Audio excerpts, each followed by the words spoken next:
السلام عليكم ورحمة الله وبركاته. الحمد لله رب العالمين وصلى الله على نبينا محمد وعلى آله وصحبه أجمعين. نحمده ونصلي على رسوله الكريم أما بعد. எல்லா புகழும் அல்லாஹ்வுக்கே உரியது. நம்முடைய நபி முஹம்மது ஸல்லல்லாஹு அலைஹி வஸல்லம் அவர்கள் மீதும் அவர்களுடைய குடும்பத்தார், தோழர்கள், இன்னும் முஸ்லிமான அனைவர் மீதும் அல்லாஹுடைய அன்பும் அருளும் உண்டாவதாக. அல்லாஹு சுப்ஹானஹு வ தஆலா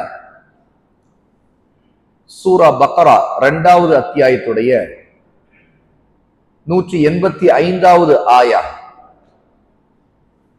அல்லாஹ் சொல்லுகிறான், ஷஹ்ரு ரமதான் அல்லதி உன்சில ஃபீஹில் குர்ஆன் ஹுதல் லின்னாஸ் வ பய்யினாத்தின் மினல் ஹுதா வல் ஃபுர்கான் ஃபமன் ஷஹித மின்குமுஷ் ஷஹ்ர் ஃபல்யஸும். ரமதானுடைய மாதம் எத்தகையது என்றால், அதில்தான் மனிதர்களுக்கு நேர்வழி காட்டக்கூடிய குர்ஆன் இறக்கப்பட்டது. அது சத்தியத்தையும் அசத்தியத்தையும் பிரித்து காட்டக்கூடியது. யார் அந்த மாதத்தை அடைந்து விட்டாரோ அவர் நோன்பு வைக்கட்டும் என்று சொல்லுகிறார். முதலாவது, ரமதானுடைய மாதத்துடைய சிறப்பு. அல்லாஹ் தஆலா குர்ஆனை இறக்கிய மாதம். லைலத்துல் கத்ர் இரவு ரமதானில் தான் இருக்கிறது, வேறு எந்த மாதத்திலும் இல்லை. லைலத்துல் கத்ர் இரவில் தான் குர்ஆன் இறக்கப்பட்டது. அல்லாஹ் தஆலா நபி ஸல்லல்லாஹு அலைஹி வஸல்லம் அவர்களுக்கு ரமதானுடைய ஒரு இரவில் முதல் வானத்திற்கு முழு குர்ஆனையும் இறக்கிவிட்டார். பைத்துல் இஸ்ஸா என்கிற மஸ்ஜித் இருக்கு முதல் வானத்தில். மலக்குகள் தொழக்கூடிய மஸ்ஜித் ஒவ்வொரு வானத்திலும் இருக்கு. பைத்துல் இஸ்ஸா என்கிற முதல் வானத்தில் இருக்கக்கூடிய மஸ்ஜிதுக்கு அல்லாஹ் தஆலா முழு குர்ஆனையும் இறக்கிவிட்டார். இதுதான் இந்த ஆயத்திற்கு அப்துல்லாஹ் இப்னு அப்பாஸ் ரலியல்லாஹு அன்ஹு கொடுக்கிற விளக்கம். லைலத்துல் கத்ர் இரவுல அல்லாஹ் குர்ஆனை இறக்கிட்டான்னு நாம படிக்கிறோம். ஆனா முதல் தடவையா ரசூலுல்லாஹ்வுக்கு இறக்கப்பட்டது 5 ஆயத்து தானே. ஹிரா குகையில ரசூலுல்லாஹ்வுக்கு ஜிப்ரீல் அலைஹிஸ்ஸலாத்து வஸ்ஸலாம் வந்து ஓதி காட்டியது 5 ஆயா. இக்ரா பிஸ்மி ரப்பிக்கல்லதீ ஹலக்ல இருந்து அடுத்தடுத்து வரக்கூடிய சூரா அல் அலக்குடைய முதல் 5 ஆயத்துக்களை தான் ஜிப்ரீல் அலைஹிஸ்ஸலாத்து வஸ்ஸலாம் ஓதி காட்டினாங்க. ஆனா அல்லாஹ் சூரா லைல்ல, சூரா அல் கத்ர்ல இன்னா அன்ஸல்னாஹு ஃபீ லைலத்தில் கத்ர், நிச்சயமாக நாம் இதனை கண்ணியமான இரவில், விதி நிர்ணயிக்கப்படுகிற இரவில் இறக்கினோம். லைலத்துல் கத்ரி கைரும் மின் அல்ஃபி ஷஹர், அந்த கண்ணியமான இரவு எப்படிப்பட்டது என்றால் 1000 மாதங்களை விட சிறந்த இரவு என்று சொல்லுகிறான். அப்படி என்றால் ஒரு இரவில் அல்லாஹ் குர்ஆனை இறக்கியதை பற்றி சொல்லுகிறானே. ஆனா 5 ஆயத்துகள் இறக்கப்பட்டு அதற்கு பிறகு கொஞ்சம் கொஞ்சமாக அல்லாஹ்விடமிருந்து ரசூலுல்லாஹ்வுக்கு அவருடைய ஹயாத் 23 வருஷங்கள் அவங்க மரணிக்கிற அந்த காலம் வரைக்கும் சிறிய சூறாக்கள், பெரிய சூறாக்கள், சில ஆயத்துகள் இப்படித்தான் இறக்கப்பட்டது. அப்ப முழு குர்ஆனையும் இறக்கியதாக அல்லாஹ் இங்க குர்ஆனை சொல்லக்கூடியது எங்கே அப்படிங்கிற கேள்விக்குத்தான் இப்னு அப்பாஸ் ரலியல்லாஹு அன்ஹு சொல்லுகிறார்கள், முதல் வானத்தில் அது இறக்கப்பட்டு விட்டது. பிறகு அங்கு இருந்துதான் கொஞ்சம் கொஞ்சமாக 23 வருஷமாக ரசூலுல்லாஹ்வுக்கு குர்ஆன் இறக்கப்பட்டது. அது நடந்தது ரமதான் மாதத்துல. அப்ப ரமதானுடைய மாதத்துடைய சிறப்பு என்னன்னா, முதல் சிறப்பு இது குர்ஆன் இறக்கப்பட்ட மாதம். இது தொடங்கியது இப்படித்தான். ரசூலுல்லாஹி ஸல்லல்லாஹு அலைஹி வஸல்லம் நபியான மாதம். ஏன்னா அல்லாஹ் தஆலா குர்ஆனை இறக்குவதை கொண்டுதான் ரசூலுல்லாஹ்வை நபியாக ஆக்கினார். அதில் முதல் ஆயா இக்ரா இறங்கிய போதுதான் ரசூலுல்லாஹ் நபியாக ஆனாங்க. முழு குர்ஆன் இறங்கியது மட்டுமல்ல, ரசூலுல்லாஹ் ஸல்லல்லாஹு அலைஹி வஸல்லம் இந்த முழு உலகத்துக்கும் நபியாக அனுப்பப்பட்ட மாதம் ரமதானுடைய மாதம். ரசூல் ஸல்லல்லாஹு அலைஹி வஸல்லம் இனி அவர்களுக்கு பிறகு யாரும் நபியாக அனுப்பப்பட மாட்டார்கள் என்கிற உறுதியோடு இறுதியாக அனுப்பப்பட்டார்கள் இல்லையா, அது ரமதான் மாதத்தில் அவர்கள் நபியாக ஆக்கப்பட்டு விட்டார்கள். இந்த குர்ஆன் எப்படிப்பட்டது? ஹுதன் லின்னாஸ், மனிதர்களுக்கு நேர்வழி காட்டக்கூடியது, ஹிதாயத்தை காட்டக்கூடிய, அல் ஹுதாவை காட்டக்கூடியது. அப்படி என்றால் ரமதானுடைய மாதம் மனிதர்களுக்கு நேர்வழி காட்டுவதற்கு அல்லாஹ் குர்ஆனை இறக்கிய மாதம். ரமதான் என்று நமக்கு நினைக்கும் போதெல்லாம் மனிதர்களுக்கு நேர்வழியே அல்லாஹ் காட்டுவதற்கு கருணை காட்டினானே, ஹிதாயத்துடைய வாசலை திறந்து வைத்தானே, அதற்கு நன்றி செலுத்துகிற மாதம். சத்தியத்தையும் அசத்தியத்தையும் பிரித்து காட்டக்கூடியது அல் ஃபுர்கான் என்று அல்லாஹ் இதே ஆயத்திலே சொல்கிறார். குர்ஆனை ஃபுர்கான் என்று சொல்கிறார். குர்ஆனுடைய 2 பெயர்கள் இந்த ஆயத்தில் இருக்கு. ஒன்னு குர்ஆன், உன்சில ஃபீஹில் குர்ஆன். இரண்டாவது வபையினாத்தி மினல் ஹுதா வல் ஃபுர்கான். இன்னும் சொல்ல போனா அல் ஹுதாங்கிற பெயரும் இருக்கு, 3வது பெயர் ஃபுர்கான். அப்ப குர்ஆனுடைய சிறப்பு அது அல்லாஹ் தஆலா நேர்வழி காட்டக்கூடிய அல் ஹுதாவாகவும், நன்மை தீமையையும் சத்தியத்தை அசத்தியும் பிரித்து காட்டி தௌஹீதையும் ஷிர்கையும் பிரித்து காட்டக்கூடிய தெளிவான வேதமாகவும் அல்லாஹ் தஆலா இறக்கிய மாதம் ரமதானுடைய மாதம். இந்த மாதத்தில் நாம் என்ன செய்ய வேண்டும்? முதலாவது குர்ஆனுக்கு செய்ய வேண்டிய கடமையை செய்யணும். குர்ஆனை ஈமான் கொள்ளணும். அல்லாஹ் தஆலா ரமதானுடைய மாதத்துல இறக்கிய குர்ஆனை கொண்டு முழு சமுதாயத்திற்கும் முழு உலகத்துக்கும் அழைப்பு கொடுத்தான், அது ஈமான் கொள்ள சொல்லி. அல்ஹம்துலில்லாஹ் நாமெல்லாம் ஈமான் கொண்டவர்கள். ஈமான் கொண்டால் மட்டும் போதுமா? குர்ஆன் அல்லாஹ்வுடைய கலாம், அவருடைய பேச்சு, இதை நம்பினால் மட்டும் போதுமா? அதை ஓத வேண்டும், அதை திருத்தமாக அழகாக ஓதுவதை கற்றுக்கொள்ள வேண்டும். இது ரமதான் நமக்கு கொடுக்கிற படிப்பினை. ரமதான் வரும்போதெல்லாம் நோன்பு நினைக்கிறோம், குர்ஆன் ஓதப்படுவது கேட்கிறோம். தொழுகையில இமாம் கூடுதலாக குர்ஆனை ஓதுகிறார், நாம் இரவு தொழுகையை தொழுகிறோம். அந்த வகையில் மட்டும்தான் நம்ம குர்ஆனுடைய தொடர்பு. அப்படின்னா குர்ஆன் என்ன நோக்கத்துக்காக இறக்கப்பட்டதோ அந்த நோக்கத்தை நம்ம பூர்த்தி செய்யல, தொழுகைக்காக மட்டும்தான் குர்ஆனை வச்சிருக்கோம்னு அர்த்தமாயிடும். அப்ப குர்ஆனுடைய தொடர்புங்கிறது அது ஓதப்படுகிற தொடர்பாக இருக்க வேண்டிய. ஏன்னு கேட்டா கட்டளையே அங்கிருந்து ஆரம்பிச்சுது, ஓதுங்கிற கட்டளை இருந்து ஆரம்பிச்சு. இது ரமதான்ல தான் நடந்துச்சு. ஹிரா குகையில அல்லாஹ் தஆலா ஜிப்ரீலை அனுப்பி, ஜிப்ரீல் வந்து முதல்ல அதே ரமதான்ல அதே லைலத்துல் கத்ரில் இறக்கிய முதல் கட்டளை என்ன? இக்ரா, ஓதுங்கள். ஓதுங்கள் நபிக்கு சொல்லப்பட்டது. எழுதவோ படிக்கவோ தெரியாத நபி ஓதினார். நபி ஜிப்ரீலை சொல்லுவதை கேட்டு தானும் ஓதிக்கொண்டார்.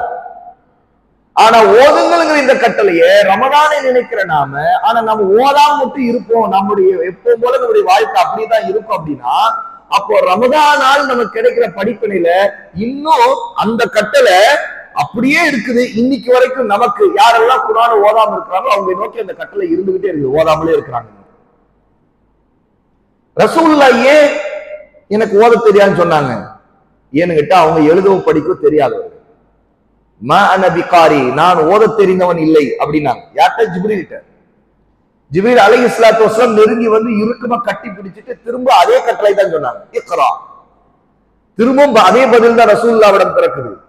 ஜிப்ரீல் திரும்ப அதே காரியத்தை செய்தாங்க, கட்டி இறுக்கி பிடிக்கிறாங்க, திரும்ப விடுவிக்கிறாங்க, திரும்ப இக்ரா, ஓதுங்கள்.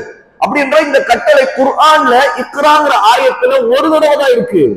ஆனா ஹதீஸோட சேர்த்து பார்த்தா தெரியும் இந்த கட்டளை ஒன்றுக்கு 3 தடவை இறங்கிடுச்சு. புரியுதா? நான் பேசுறது விளங்குதா? அதுதான் குர்ஆனுடைய ஒரு ஆயத்துடைய விளக்கத்தை அறியும் போது ஹதீஸ்களோடு நம்ம அறியணும். சூரா அல் அலக்க எடுத்து நீங்க ஓதுனீங்கன்னா அந்த கட்டளை முதல்ல இருக்குது, இக்ரா. பிறகு இக்ரா பிஸ்மி ரப்பிக்கல்லதீ ஹலக் ஹலக்கல் இன்சான மின் அலக். திரும்ப வருது பாருங்க, இக்ரா வ ரப்புக்கல் அக்ரம். இங்க நம்ம புரிஞ்சுக்கணும், இக்ரா ஓதுவீராக, ரப்புக்க உங்களுடைய இறைவன், அல் அக்ரம் அவன் கண்ணியமானவன், வாரி வழங்கக்கூடியவன், மிகப்பெரிய கொடையாளன். அப்படிப்பட்ட அல்லாஹ் உங்களுக்கு அவனுடைய கொடையாக கண்ணியமான அந்த அல்லாஹ் உங்களுக்கு குர்ஆனை கொடுத்திருக்கிறான். ஆனா அதை நீங்கள் ஓதாமல் இருப்பது எப்படி? அப்ப இந்த கட்டளை குர்ஆனுடைய இந்த ஆரம்ப வஹீல 2 தடவை இருக்கு. வஹியை கொண்டு வந்த ஜிப்ரீல் அலைஹிஸ்ஸலாத்து வஸலாம் ஒன்றுக்கு 3 தடவை திரும்ப திரும்ப சொன்னாங்க. ஏன்னா ஓத தெரியலன்னு பதில் சொல்ற வரைக்கும் அந்த கட்டளை இருந்துகிட்டே இருக்கணும். அப்ப இன்னைக்கு நம்மில் நிறைய பேர் குர்ஆனை இன்னும் ஓதாமலே இருக்கிறோம். இது எப்படி சரி? அப்ப ரமதானில் நமக்கு கிடைக்கிற இந்த படிப்பினை மறக்க கூடாது. ஒருவருக்கு குர்ஆன் ஓத தெரியவில்லை என்றால் ஓத தெரிவதற்கு அவர் முயற்சி எடுக்கணும், நேரம் கொடுக்கணும். ஓத தெரிந்தவரிடம் போய் உட்கார்ந்து படிக்கணும். ஒருவருக்கு ஓத தெரியுமே வைத்துக் கொள்ளுங்க, அவரிடம் என்ன பிழைகள், ஓதும் போது என்ன தப்பு தவறுகள் வருதோ அதை திருத்திக் கொள்வதற்கு முயற்சி செய்யணும். ரசூலுல்லாஹி ஸல்லல்லாஹு அலைஹி வஸல்லம் அதிலும் ரொம்ப கவனமா இருந்தாங்க. ஜிப்ரீல் அலைஹிஸ்ஸலாத்து வஸலாம் அடுத்தடுத்து வந்து குர்ஆனை ஓதும் போது ரசூலுல்லாஹ் அதை மனப்பாடம் செய்வதற்காக, தான் மறந்து விடக் கூடாதுங்கிறதுக்காக ஜிப்ரீல் ஓத ஓத தன்னுடைய நாக்கு அப்படியே அசைப்பாங்க, ஃபாலோ பண்றதுக்காக. அல்லாஹ் தஆலா கட்டளை எப்படி இருக்குன்னா, லா துஹர்ரிக் லிசானக தஅஜல பிஹி லிதஅஜல பிஹி, உங்களுடைய நாக்கை நீங்கள் அவசரமாக அசைக்காதீர்கள். இன்ன அலைனா ஜம்அு குர்ஆன, அதை அந்த குர்ஆனை ஒன்று சேர்த்து ஒரு உள்ளங்களை பதிய வைத்து நீங்கள் மறக்காமல் இருப்பதனுடைய பொறுப்பு நம்முடையது என்று அல்லாஹ் சொன்னார். அப்ப இது நமக்கு ஒரு பெரிய செய்தி சொல்லுது. இதுல இருந்து படிப்பினை, ஒவ்வொரு ஆயத்திலிருந்து படிப்பினையே பெறுங்கள். இக்ரால என்ன படிப்புன்னு தெரிஞ்சிருச்சு. ஷஹ்ரு ரமதான் அல்லதி உன்சில ஃபீஹில் குர்ஆன், குர்ஆனை இந்த ரமதான் மாதத்தில் இறக்கியது அல்லாஹ் சொல்றனா, அதுல இருந்து என்ன படிப்பினை? ஓத தெரியாத ஒருத்தர் என்ன செய்யணும்? ஆர்வமா அவர் ஓத தெரிந்து கொள்ளணும், அவசரப்படக்கூடாது. இது அதோடைய படிப்பினை. ஏன்னு கேட்டா அல்லாஹ்வோட அந்த பொறுப்பை ஒப்படைக்கணும், அல்லாஹ்வோட துஆ செய்யணும். அவர் அவசரப்படாமல் அவர் அதை பின்தொடரணும், ஓதி கொடுக்கிறவரிடம் பின்தொடரணும். அழகான முறையில் ஓத கற்றுக்கொள்ளலாம், அல்லாஹ்வோட உதவி தேடலாம். அப்ப அல்லாஹ்வுடைய உதவி இருக்கும், நிச்சயமா அல்லாஹ் நமக்கு இலகுவா அதை ஆக்கி விடுவான். அப்போ குர்ஆனை பற்றிய இந்த நம்முடைய புரிதல் முதல்ல நமக்கு தேவை. குர்ஆனை நம்பிக்கை கொள்வதோடு ஓதுவதற்கு கற்றுக்கொள்வதற்கு முயற்சி செய்ய வேண்டும். அடுத்த விஷயம், ஓதுவது மட்டுமல்ல, அதை புரிந்து கொள்வதற்கு முயற்சி செய்யணும். ஏன்னா ரசூல் ஸல்லல்லாஹு அலைஹி வஸல்லம் அந்த குர்ஆனை விளக்கம் கொடுப்பதற்கு தான் வாழ்க்கையை அப்புறம் செலவழிக்கிறாங்க. அல்லாஹ்விடமிருந்து வஹி இறங்கும், குர்ஆனை ரசூலுல்லாஹ் விளக்குவாங்க. அந்த குர்ஆனுடைய விளக்கமாக தான் ரசூலுல்லாஹ்வுடைய பேச்சு, அவருடைய செயல்பாடு எல்லாமே. ரசூலுல்லாஹ் நபியானதிலிருந்து அடுத்த ரசூலுல்லாஹ்வுடைய மரணம் வரைக்கும் என்ன நடந்ததோ, அவருடைய பேச்சு என்னவோ, அவருடைய செயல்பாடு என்னவோ, அது எல்லாமே குர்ஆனுடைய விளக்கம். அதைத்தான் அஸ்-சுன்னா என்று சொல்றோம். அதை அல்லாஹ் அல் ஹிக்மா என்று சொல்றான், ஞானம். அப்போ குர்ஆனை கற்றுக்கொள்வதில் ஓதுவது மட்டுமல்ல, அதனுடைய விளக்கத்தை கற்றுக்கொள்ளணும். அதை சரியான கல்வி உள்ள உலமாக்கள் இருந்து கற்றுக்கொள்ளணும். அப்ப குர்ஆனுடைய ஆயத்துகளுக்கு ரசூலுல்லாஹ்வுடைய சொல் செயலுடைய வாழ்க்கை, அந்த சுன்னா என்னங்கிறத ஒன்றாக சேர்த்து கற்றுக்கொள்ளணும். ரெண்டை பிரிக்க முடியாது. ஏன்னா ரசூலுல்லாஹ்வுக்கு அல்லாஹ் தஆலா இந்த கட்டளையை கொடுத்திருந்தார், இந்த குர்ஆனை நீங்கள் தெளிவுபடுத்த வேண்டும் என்று சொன்னார். மக்களுக்கு தெளிவுபடுத்துவதற்காக இந்த குர்ஆன் உங்களுக்கு இறக்கப்படுகிறது சொன்னார். அப்ப ரசூலுல்லாஹ் தெளிவுபடுத்தியதுன்னா அஸ்-சுன்னா. அப்ப குர்ஆனையும் சுன்னாவையும் பிரிக்க முடியாது. இது நம்முடைய அகீதா, நம்முடைய ஷரியத்துடைய மூல ஆதாரம் இதுதான். அல்லாஹ்வுடைய வார்த்தை, ரசூலுடைய வார்த்தையும் சொல்லும் செயலுமா இருக்கக்கூடிய சுன்னா. இந்த அல்லாஹ்வுடைய வார்த்தையை நமக்கு விளக்கக்கூடியவராகத்தான் அல்லாஹ் தஆலா தன்னுடைய நபியை அனுப்பினார். யத்லு அலைஹிம் ஆயாத்திஹி வ யுஸக்கீஹிம் வ யுஅல்லிமுஹுமுல் கிதாப வல் ஹிக்மா என்று அல்லாஹ் சொல்றார். இந்த தூதர், இந்த ரசூல் அல்லாஹ்வுடைய ஆயத்துகளை ஓதி காட்டுவார், அதை கொண்டு அவர்களை பரிசுத்தப்படுத்துவார். யார்? நபித்தோழர்கள். ஜாஹிலியால இருந்தாங்க, அல்லாஹ் சொல்றான் குர்ஆனை ஓதி காட்டி அவர்களை பரிசுத்தப்படுத்துவார், தஸ்கியா செய்வார். உள்ளங்களை பரிசுத்தப்படுத்தி செயல்களை பரிசுத்தப்படுத்துவது. இதற்கு அவர் என்ன செய்வார்? கற்றுக் கொடுப்பார். வயுஅல்லிமுஹுமுல் கிதாப வல் ஹிக்மா. அல்லாஹ்வுடைய கிதாப் குர்ஆனையும் அல் ஹிக்மாங்கிற சுன்னாவையும் அவர் கற்றுக் கொடுப்பார். அப்ப நாம் குர்ஆனை ஓதத் தெரிவது மட்டுமல்ல, கற்றுக்கொள்ளணும். தலீம் நம்முடைய வாழ்க்கையில் இருக்கணும். அப்ப கல்வி என்பது உட்கார்ந்து கற்றுக்கொள்ளப்படுவது. இப்ப அல்ஹம்துலில்லாஹ் உட்கார்ந்து இருக்கிறோம், ஒவ்வொரு ஆயத்தா படிச்சு படிச்சு அதுல இருந்து என்னென்ன படிப்பனே நம்ம பேசிட்டு இருக்கோம். இதுதான் நமக்குள்ள கற்றுக்கொள்வது, நாம் நினைவூட்டிக் கொள்வது. மறந்திருந்தாலும் நமக்கு நினைவு. இப்ப நான் மறந்திருந்தா கூட எனக்கு எது இல்லை இதெல்லாம் முக்கியமா நாம ஞாபகப்படுத்திக்கலாம். நீங்க ஒரு விஷயத்தை கேள்விப்பட்டிருப்பீங்க, ஆனா நம்முடைய நினைவுக்கு வராம இருந்திருக்கும். இப்ப அதை நான் சொல்லும் போது உங்களுக்கு நினைவுக்கு வந்துடும். ஆமா, அல்லாஹ் இப்படி சொல்றானே, அல்லாஹ் இப்படி சொல்றானே. அப்ப இதுதான் திக்ர். திக்ருங்கிறது என்ன? அல்லாஹு தஆலாவை, அவனுடைய வார்த்தைகளை, அவனுடைய நபியின் வார்த்தைகளை நாம் நினைவூட்டி கொண்டே இருப்பதுக்கு பேர் திக்ர். திக்ருல்லாஹ், அல்லாஹ்வை நினைப்பது பல வழிகள்ல உண்டு. அதுல இதுவும் ஒரு வழி. ஒரு சுப்ஹானல்லாஹ்வும் திக்ர் தான், ஒரு அல்ஹம்துலில்லாஹ்வும் திக்ர் தான், அல்லாஹ் அக்பரும் திக்ர் தான். அதே குர்ஆனை ஓதுவதும் திக்ர் தான், குர்ஆனுடைய விளக்கத்தை படிப்பது திக்ர் தான். ஆகவேதான் அல்லாஹ் தஆலா குர்ஆனையும் சுன்னாவையும் திக்ர் என்று சொல்லி அதை பாதுகாப்பதாக குர்ஆன்ல வாக்களிக்கிறார். இன்னா நஹ்னு நஸல்னா ذிக்ர வ இன்னா லஹு லஹாஃபிதூன். சூரா அல் ஹிஜ்ர் 15வது சூராவுடைய 9வது ஆயா அல்லாஹ் சொல்கிறார், இன்னா நஹ்னு நஸல்னா ذிக்ர, நிச்சயமாக நாம் தான் இந்த திக்ரை இறக்கினோம். இங்க குர்ஆனையும் குறிக்கும், சுன்னாவையும் குறிக்கும். ஏன்னா அல்லாஹ் தஆலா நபியை அனுப்பி அந்த குர்ஆனை விளக்குறதுக்கு என்ன சொல்லையும் செயலையும் நபி பேசுவதாக அமைத்தானோ அது எல்லாமே திக்ர். வ இன்னா லஹு லஹாஃபிதூன், நிச்சயமாக நாம் தான் இந்த திக்ரை பாதுகாப்பவர்களாக இருப்போம் என்று அல்லாஹ் சொல்றார். அப்போ திக்ருங்கிறது குர்ஆனை சுன்னாவை கற்றுக்கொள்வது. இதுல இருந்துதான் நம்முடைய ஒட்டுமொத்த ஷரியத்தை கற்றுக்கொள்றோம், நம்முடைய இபாதத்தை கற்றுக்கொள்றோம், தௌஹீத், நம்முடைய சுன்னா, நம்முடைய சட்டதிட்டங்கள் எல்லாவற்றையும் கற்றுக்கொள்றோம். இப்ப அந்த திக்ருல இருந்துதான் ஒரு ஆயத்துல இருந்து நம்ம ஆரம்பிச்சோம். ஷஹ்ரு ரமதான், ரமதானுடைய மாதம். இதுல இருந்து முதல் விஷயம் என்ன தெரியுது? குர்ஆனிலே ரமதான்ங்கிற பெயர் இருக்கு. அது ஒரு மாதம். நாம் கணக்கிடக்கூடிய இஸ்லாமிய மாதங்கள்ல 9வது மாதம் ரமதான் மாதம். இப்ப நம்ம 8வது மாதத்துல இருக்கிறோம், ஷாபான்ல.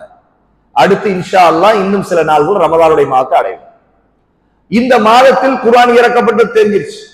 சரி, நம்ம என்ன செய்ய வேண்டும்? சரி, இந்த மாதம் வர இருக்குது, இந்த மாதம் அல்லாஹ்விடம் எவ்வளவு கண்ணியத்திற்கு. ஒரு பக்கம் அல்லாஹ் தஆலா குர்ஆனை இறக்கி இந்த மாதத்தை கண்ணியப்படுத்தி இருக்கிறான். அது மட்டுமல்ல, ரமதான்ல என்னென்ன நடக்குது, எந்த மாதத்திலும் நடக்காத சில விஷயங்கள் ரமதான்ல நடக்குது. நாம வெளிப்படையா பார்க்கிற விஷயங்களிலே நம்ம சிலது உணர்வோம். ரமதான் வந்துட்டா மக்களுக்கு உள்ளத்துல ஈமான் அதிகரிக்குது, நல்ல அமல்கள் அதிகரிக்குது, பாவங்களை விட்டு விலகுறாங்க, ஹராமானதை விட்டு விலகி நிற்கிறாங்க, அல்லாஹ்வுக்கு பயம் அதிகரிக்குது, நன்மைகளை செய்வதில் ஆர்வம் வருது, தர்ம சிந்தனை அதிகரிக்குது. இப்படி எல்லாம் ஒரு பக்கம் பார்க்கிறோமே, இன்னொரு பக்கம் நம்ம கண்ணுக்கு தெரியாத சில விஷயங்கள் நடக்குது. இது யாரு சொல்லுவா? ரசூலுல்லாஹ் சொல்லுவாங்க, அல்லாஹ்வுடைய ரசூல் சொல்லுவாங்க. ஏன்னா மறைவான விஷயங்களை அல்லாஹ்விடமிருந்து அது அறிவிக்கப்பட்டு ரசூல் வஹீன் மூலமாக அதை பெற்று நமக்கு சொல்லுவது அவருடைய கடமை. அப்ப ரசூல் ஸல்லல்லாஹு அலைஹி வஸல்லம் என்ன சொன்னாங்கன்னா, என்னென்ன விஷயம் நடக்குது பாருங்க. ஒரே ஹதீஸ்ல 3 விஷயத்தை ரசூல் ஸல்லல்லாஹு அலைஹி வஸல்லம் சொல்றாங்க. இது 3மே மறைவான விஷயங்கள். அது நம்முடைய அறிவுக்கு எட்டுதா இல்லையா அதுல நம்ம பார்க்க கூடாது. ஏன்னா ஈமான் இது மறைவான விஷயம், கைபான விஷயம்.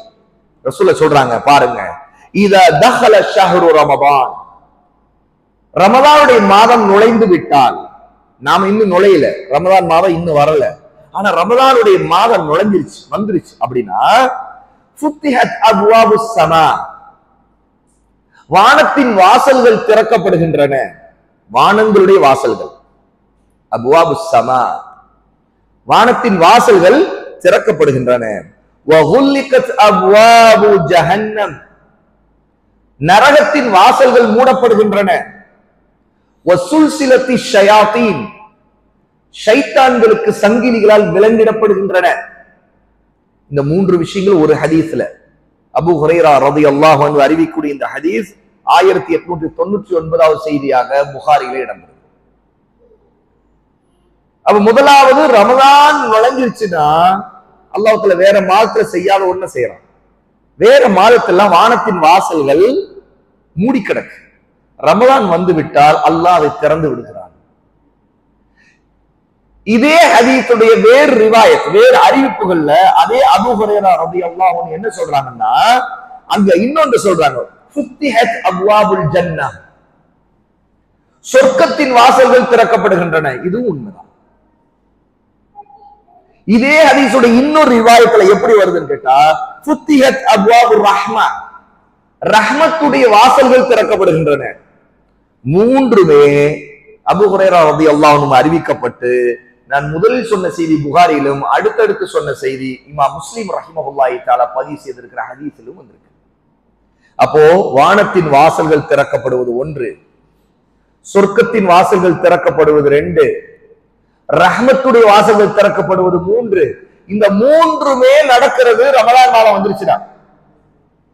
அப்போ எப்படிப்பட்ட மாதத்தை நாம் அடைகிறோம்? அப்படி இருந்தா இதுல இருந்து என்ன தெரியுது? நம் அல்லாஹ்வுடைய ரஹமத்தை அதிகமா எதிர்பார்க்கணும், தேடணும், சொர்க்கத்தை அதிகம் தேடணும், எதிர்பார்க்கணும். வானத்தின் வாசல்கள் திறக்கப்படுகிறது, மலக்குகள் அதிகம் இறங்குகிற நேரம் ரமதானுடைய மாதம், மலக்குகள் அதிகம் இறங்குகிற காலம். ஏன்னா அல்லாஹ்வை அதிகம் திக்ர் செய்கிற மக்கள் உருவாகிற ரமதான்ல தான், அல்லாஹ்வை நினைக்கின்ற மக்கள். அப்ப அந்த வாசல்கள் திறக்கப்பட அதிகமான மலக்குகள் இறங்குறாங்க. அல்லாஹ் தஆலா சொர்க்கத்தை திறந்து வைக்கிறான், எல்லா வாசலும் திறந்து வைக்கப்படுகிறது. ரஹமத்தை அதிகமா இறக்குகிறான், அவருடைய வாசல்கள். அதற்கு முன்ன மற்ற மாதங்களில் அவன் தன்னுடைய ரஹமத்தை குறைக்கிறான், மூடி வச்சிருக்கிறான். ஆனா ரமதானுடைய வாசல திறந்து விடுகிறான், அவருடைய ரஹமத்துடைய வாசல்கள் எல்லாம் திறக்கப்படுகிறது. அப்படி என்றால் நம்முடைய கஷ்டங்கள், நம்முடைய சோதனைகள் எல்லாவற்றில் இருந்தும் அல்லாஹ்வுடைய விடுதலை கேட்கிறதுக்கு, அவருடைய கருணையை பெறுவதற்கு, அவனை நெருங்குவதற்கு இது சிறந்த வாய்ப்பு. புரியுதா? அப்போ ரமதானுடைய மாதத்துடைய அருமை இவ்வளவு இருக்கு. இது மட்டும் இல்ல, அல்லாஹ் தஆலா வஹுல்லிகத் அப்வாபு ஜஹன்னம், ஜஹன்னமுடைய வாசல்கள், நரகத்தின் வாசல்கள் எல்லாம் மூடுகிறான். மற்ற மாதங்கள்ல திறந்து கிடக்கும், நரகத்துடைய வாசல்கள் எல்லாம் திறந்து கிடக்கும். ஆனா தன்னுடைய கருணையின் காரணமாக அல்லாஹ் தஆலா இந்த ரமதானுடைய மாதம் வந்து விட்டா ஜஹன்னம் உடைய வாசல்களை எல்லாம் மூடி விடுகிறார். அது மட்டுமல்ல, மூணாவது முக்கியமான விஷயம், வசுல்சிலத்தி ஷயாத்தீன், ஷைத்தான்களுக்கு விலங்கிடப்படுகின்றன. இந்த ஹதீஸுடைய வேறு அறிவிப்புகள்ல ஷைத்தான்கள் எல்லா ஷைத்தான்களும் குறிக்காது. ஏன்னா ஷைத்தான்கள் எல்லாமே விலங்கிடப்பட்டு விட்டா எல்லா மனிதர்களும் எந்த பாவத்தை செய்யக்கூடாது இல்லையா? ஆனா ரமதான்ல பாவம் செய்யறவங்க இருக்கதான் செய்யறாங்க, ஹராம செய்யறவங்க இருக்கதான் செய்யறாங்க. சைத்தான்கள் விலங்கிடப்பட்டு விட்டா ரமதான்ல பாவமே நடக்கக்கூடாது இல்லையா? இப்படி ஒரு கேள்வி வந்தது இல்லையா? இந்த கேள்வியை கல்வியாளர்களிடம், உலமாக்களிடம் கேட்கப்பட்டுச்சு. அப்போ அவர்கள் மற்ற எல்லா ஹதீஸ்களை ஒருங்கிணைச்சு பார்க்கும்போது சொன்னாங்க, வேற ஹதீஸ்கள்ல அல் மரதா அப்படிங்கிற ஷைத்தான்கள் மட்டும்தான் விலங்கிடப்படுறாங்கன்னு வந்திருக்கு. அப்ப அந்த ஹதீஸ்கள் மூலமாக மரதாங்கிற ஷைத்தான்கள் மூர்க்கத்தனமான ஷைத்தான்கள், மனிதர்களை வழிகெடுப்பதுல, தீங்கு செய்வதுல மரதாங்கிற ஷைத்தான்கள் மிகவும் முரட்டுத்தனமானவர்கள். மரதான்னாவே முரட்டுத்தனம் அர்த்தம். ஷைத்தான்களில் மரதாங்கிற முரட்டுத்தனமான மூர்க்கமான ஷைத்தான்கள் விலங்கிடப்படுகிறார்கள். அப்போ மற்ற ஷைத்தான்கள் ரொம்ப மோசமாக இல்லாம ஆனாலும் தீமையை தூண்டிக்கொண்டே இருக்கக்கூடிய ஷைத்தான்கள் இருக்கத்தான் செய்வார்கள். அதனால தான் பாவங்கள் மற்ற மாதங்களை விட குறையுது ரமதான்ல.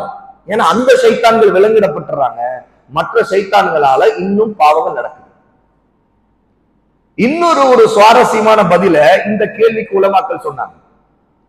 ஷைத்தான்கள் விலங்கிடப்பட்டுட்டாங்க, ஆனாலும் ஏன் பாவங்கள்லாம் நடக்குது அப்படின்னு கேட்டா, அப்போ அவங்க சொன்னாங்க, இனிமேல் நீ சாக்கு போக்கு சொல்லக்கூடாது பாரு, என்னை ஷைத்தான் தான் கெடுக்கிறான், அவன் தான் என்னை நாசமாக்குறான், அதனால தான் நான் இந்த பாவத்தை செய்தேன், அதனால தான் நான் இப்படி நடக்கிறேன் அப்படின்னு நீ பதில் சொன்னா உனக்கு இப்படி பதில் சொல்லப்படும், ஷைத்தான்கள் விலங்கிடப்பட்டு விட்டாங்க, ஏன் நீ இன்னும் மாறல?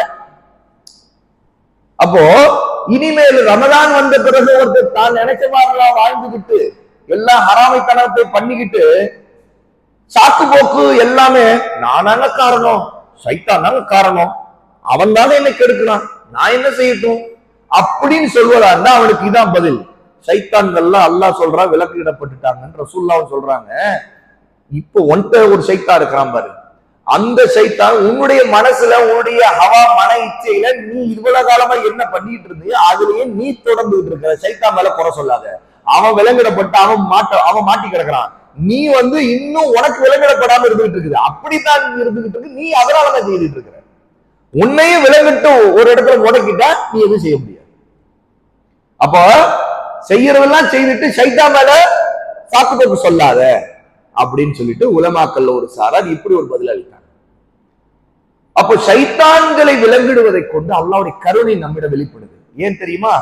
ரொம்ப மோசமான மரதா சைத்தான்கள விலங்கிடப்படுவதன் மூலமா நமக்கு அல்லாஹ் நன்மைகளை செய்வதற்கான வாய்ப்புகளை அதிகமாக திறந்து வைக்கிறான். பாவங்களை விட்டு நம்மை தூரமாக்குகிறான். அப்ப ரமதானுடைய மாதம் அப்படிப்பட்ட மாதம் என்று ரசூலுல்லாஹி ஸல்லல்லாஹு அலைஹி வஸல்லம் அவர்கள் சொன்ன இந்த ஹதீஸ்களின் மூலமாக நாம் தெரிந்து கொள்றோம். அடுத்து ரமதானுடைய மிக முக்கியமான ஒரு சிறப்பு, இதுதான் பாவ மன்னிப்புடைய மாதம். ரசூலுல்லாஹ் ரமதானுடைய எல்லா அமல்களிலும் இந்த பாவ மன்னிப்பை இணைச்சிருக்காங்க. நமக்கு மன் ஸாம ரமதான ஈமானன் வஹ்திஸாபன் குஃபிர லஹு மா தகத்தம மின் தன்பிஹி. இந்த ஹதீஸ் அபூ ஹுரைரா ரலியல்லாஹு அன்ஹு மூலம் அறிவிக்கப்படுகிற இந்த செய்தி புகாரில 2014வது செய்தியாகும். யார் ரமதானுடைய மாதத்தில் ஈமானுடன் இஹ்திசாபுடன், இஹ்திசாப் என்றால் நன்மையை ஆதரவு வைத்து அல்லாஹ்விடம் எதிர்பார்ப்பது, இஹ்லாஸோடு அமலை செய்து அல்லாஹ்விடம் தனக்கு அதற்கான கூலி கிடைக்க வேண்டும் என்று காத்திருப்பது, அல்லாஹ்விடம் அதற்காக தன்னுடைய முயற்சியை உண்மையாக செய்வது, இத இஹ்திசாப். அல்லாஹ்விடம் தனக்கு மன்னிப்பு கிடைக்க வேண்டும், கூலி கிடைக்க வேண்டும், சொர்க்கம் கிடைக்க வேண்டும், இதெல்லாம் மனசுல நிரம்பி இருக்கணும். இந்த நினைப்போட, இந்த எண்ணத்தோடு, உள்ளத்தில் தூய்மையான எண்ணத்தோடு ஒரு அமலை செய்தா அதை இஹ்திசாபோட செய்யறாங்க. மன் ஸாம, யார் நோன்பு வைக்கின்றாரோ, ஈமானன், ஈமானுடன். முதலாவது நிபந்தனை அல் ஈமான். குஃப்ரு ஷிர்க் இருந்துச்சுன்னா ஒருத்தருடைய அமல் அல்லாஹ்வோட ஏற்கப்படாது. அப்போ ஈமான்ங்கிறது தௌஹீத், அல்லாஹ்வை வணங்கணும், ஈமான் உள்ளவராக இருக்கணும், குஃப்ரை விட்டு ஷிர்க்கை விட்டு விலகி இருக்கணும். இது முதல் நிபந்தனை. இரண்டாவது இஹ்திசாப், இஹ்லாஸ் இருக்கணும். ஒருத்தர் எல்லாம் நல்லா செய்யறார், நோன்பு வைக்கிறார், வாக்கு சுன்னாவை பின்பற்றுகிறார், அவருடைய நோன்பு ஆரம்பிப்பது சஹர்ல இருந்து ஆரம்பிக்குது, சஹர் சரியா செய்யறார், அந்த சுன்னாவை நிறைவேற்றி விட்டார். ரசூலுல்லாஹ் சொன்னார் சஹர் செய்யுங்கள், அதிலே பரக்கத்து இருக்கிறதுன்னு சொன்னாங்க. அப்ப அந்த பரக்கத்து அடிப்படையில் அதை தேடிக்கொண்டார், அவர் சஹர் செய்தார். ஃபஜ்ர் வந்துச்சு, நோன்பு ஆரம்பிச்சுட்டார். நோன்பு நேரத்துல அவர் எதையும் சாப்பிடல, எதையும் குடிக்கல, இச்சையான காரியங்கள்ல ஈடுபடல, எல்லாம் விலகி கொண்டார். நோன்பை முறிக்கக்கூடிய காரியங்களை விலகி கொண்டார். இதான நோன்பு. இஃப்தார் நேரம் வருது, நோன்பு துறக்கிற நேரம், மகரிப் வந்து விட்டது, உடனே நோன்பு திறந்தார், எல்லாம் சரி. ஆனால் இஹ்திசாப் இல்ல. என்னன்னு கேட்டா, அவர் தனக்கான கூலியை அல்லாஹ்வை எதிர்பார்ப்பதை விட்டு, அந்த இஹ்லாஸை கடைபிடிக்கிறதை விட்டு, மக்களிடம் ஒரு நோன்பாளின் காட்டிக்கொள்றக்கும், மக்கள் எல்லாம் தன்னை நோன்பாளின் சொல்லணுங்கிறதுக்காகவும் அவரிடம் மன தூய்மை இல்லாத செயல்பாடுகள் இருக்கு. அவர் உண்மையில அல்லாஹ்வோட கூலி எதிர்பார்க்கிற இஹ்திசாப் உள்ளவரா? இல்ல, அவர் போலி. அவருடைய நன்மைகள் அழிஞ்சு போயிடும். அவருடைய ஈமான் இருந்தது, ஆனா ரியா, மறைமுகமாக ஷிர்க், அது முகஸ்துதி எதிர்பார்ப்பது, இதையெல்லாம் அவர் செய்துட்டு இஹ்திசாபோடு எப்படி இருப்பார்? நன்மையை அல்லாஹ்வோட ஆதரவு வைக்கிறது இல்ல. அப்படி என்றால் இந்த ரெண்டு நிபந்தனைகள் பூர்த்தி ஆகணும். ஈமான் இருக்கணும், தௌஹீத் இருக்கணும், ஷிர்க்கை விட்டு விலகி இருக்கணும், இஹ்திசாப் இருக்கணும், இஹ்லாஸ் இருக்கணும், சுன்னா அடிப்படையில் நன்மையை அல்லாஹ்வோட எதிர்பார்க்கணும். இந்த நிலையில் அவர் நோன்பு வைத்தால் அவருடைய முந்திய பாவங்கள் எல்லாம் மன்னிக்கப்பட்டு விடும். இந்த முந்திய பாவங்கள்னா என்ன தெரியுமா? சிறு பாவங்கள். பெரிய பாவங்கள் என்பது தௌபா செய்தாதான் மன்னிக்கப்படும். ஒருவர் பெரும் பாவங்களை செய்யறார் அப்படின்னா அல்லாஹ்விடம் அவர் தௌபா செய்ய வேண்டும். முதலாவது அல்லாஹ்வோட மன்னிப்பு கேட்கணும். இரண்டாவது செய்த பாவத்துக்காக வருந்தணும். மூன்றாவது அல்லாஹ்வுடன் உறுதி கொடுக்கணும், இனிமேல் அந்த பெரும் பாவத்தை அல்லாஹ் நான் செய்ய மாட்டேன், இதை விட்டு நான் முழுக்க விலகி விட்டேன் அப்படின்னு உறுதி கொடுக்கணும். நான்காவது அதை திரும்ப செய்யாமல் உறுதியாக இருக்கணும். ஐந்தாவது விஷயம், அதனால் வேறு யாரால் பாதிக்கப்பட்டிருந்தால் பாதிக்கப்பட்டவரிடம் மன்னிப்பு கேட்கணும். ஏன்னா பெரும்பாவங்கள் என்றால் அல்லாஹ்வோட மன்னிப்பு கேட்டாங்க. சிறுபாவங்களை பொறுத்த வரைக்கும் அல்லாஹ் நம்முடைய நல்ல அமல்களை கொண்டே மன்னிப்பான். அப்போ ரசூல் ஸல்லல்லாஹு அலைஹி வஸல்லம் இங்க சொல்றாரு, நோன்பை வைக்கிறவர் அவர் ஈமானுடனும் இஹ்திசாபோடு, அதாவது நன்மையை அல்லாஹ்வுடன் உள தூய்மையை எதிர்பார்த்து வைத்தார், அவருக்கு மன்னிக்கப்பட்டு விடும், அவர் முந்தி செய்திருந்த பாவங்கள் எல்லாம் மன்னிக்கப்பட்டு விடும். ஆக ரமதானுடைய மாதம் நமக்கு பாவ மன்னிப்புக்கான மாதம். அப்போ நோன்பின் மூலமா பாவ மன்னிப்பு இருக்கு. இரண்டாவது, ரசூல் ஸல்லல்லாஹு அலைஹி வஸல்லம் இரவு தொழுகையும் குறிப்பிட்டாங்க. மன் காம ரமதான ஈமானன் வஹ்திசாபன் குஃபிர லஹு மா தகத்தம மின் தன்பிஹ். இதையும் அபூ ஹுரைரா ரலியல்லாஹு அன்ஹு இந்த ஹதீஸ் அறிவிக்கிறாங்க. புகாரில 37வது ஹதீஸாக இது இடம்பெறும். இந்த ஹதீஸ்ல ரசூல் ஸல்லல்லாஹு அலைஹி வஸல்லம் நோன்பை சொன்னது போல அப்படியே திருப்பி இந்த பக்கம் இரவில நின்று தொழுவதை குறிப்பிடுறாங்க. மன் காம, யார் நின்று தொழுகின்றாரோ, கியாமை அதிகப்படுத்துறது. ஆகவே மற்ற மாதங்களை விட ரமதானுடைய மாதத்தை நம்ம கியாமுக்கு அதிக முயற்சி செய்யணும். ஏன்னா இது ரமதானுக்காக தனிப்பட்டது ரசூலுல்லாஹி ஸல்லல்லாஹு அலைஹி வஸல்லம் சொல்லி இருக்கிறார். யார் ரமதானுடைய மாதத்தில் நின்று வணங்குகிறாரோ, ரசூல் ஸல்லல்லாஹு அலைஹி வஸல்லம் இதை பொதுவான மாதங்களுக்கு சொல்லாம ரமதானை குறிப்பிட்டு மன் காம ரமதான ஈமானன், அதாவது ஈமானுடன் யார் ரமதான் மாதத்தில் நின்று வணங்குகிறாரோ, கியாமுல் லைல், இரவிலே நின்று தொழுவதுங்கிறது அல்லாஹ்வுடைய மிகப்பெரிய பாவ மன்னிப்பை நமக்கு கொண்டு வந்து சேர்க்கிறது. அதிலும் ரசூலுல்லாஹ் அதே கண்டிஷன், அதே நிபந்தனை வைக்கிறார். முதலாவது ஈமான் அப்படின்றது என்ன? தௌஹீத் இருக்கணும். ஷிர்க் ஒரு காலம் பண்ணக்கூடாது. பெரியதோ சிறியதோ, அது எண்ணத்திலோ சொல்லிலோ செயலிலோ எந்த வடிவத்திலும் ஷிர்க் இருக்கக்கூடாது. அதை விட்டு விலகி இருக்கும். இரண்டாவது இஹ்திசாப், நன்மையை அல்லாஹ்வுடன் உள தூய்மையோடு ஆதரவு வைக்கணும், அவனுடைய முகத்திற்காக செய்யணும்.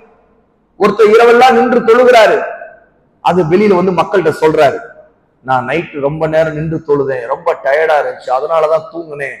அவன் மனசுல என்ன சைத்தான் போடுறான், ஆஹா இவரும் நைட்டெல்லாம் நின்று தொழுதுருக்காருப்பா அப்படின்னு நம்மை பத்தி அவர் நினைக்கணும். அப்ப ஷைத்தான் நம்ம எப்படி நம்முடைய அமல்களை நாசமாக்குறதுக்கு நம்மை அப்படியே கார்னர் பண்ணி ஒரு பெரிய பாதாளக்குள் ஜபின்னு தள்ளி விடுவான்னா இப்படித்தான்.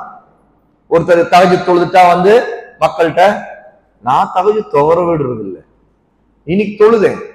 இன்னொருத்தர், நான் உங்களுக்கு தஹஜ்ஜுத்ல துவா கேட்கிறேன், நீங்க துவா செய்யுங்க. அதுல சொல்லாமலே துவா கேட்கலாம். அது சொல்லணும் என்ன அவசியம் இருக்குது? நான் தஹஜ்ஜுத்ல உங்களுக்கா துவா கேட்கிறேன். ஏன்னா இது எல்லாம் ஷைத்தான் நம்முடைய இஹ்லாஸ நாசமாக்குறதுக்கு, மக்கள் நம்மை ஒரு இபாதத்சாலியா, அது ஒரு ஆபிதா பார்க்கணும், ஒரு வணக்கசாலியா பார்க்கணும், அதன் மூலம் நமக்கு ஒரு உள்ளத்துல ஒரு பெருமை பூரிப்பு வரணும் அப்படிங்கிறதுக்கு ஷைத்தான். ஏன்னா அவனால வந்து நம்ம வீழ்த்த முடியல. எதுல வீழ்த்த முடியல? தூங்க வைக்க முடியல.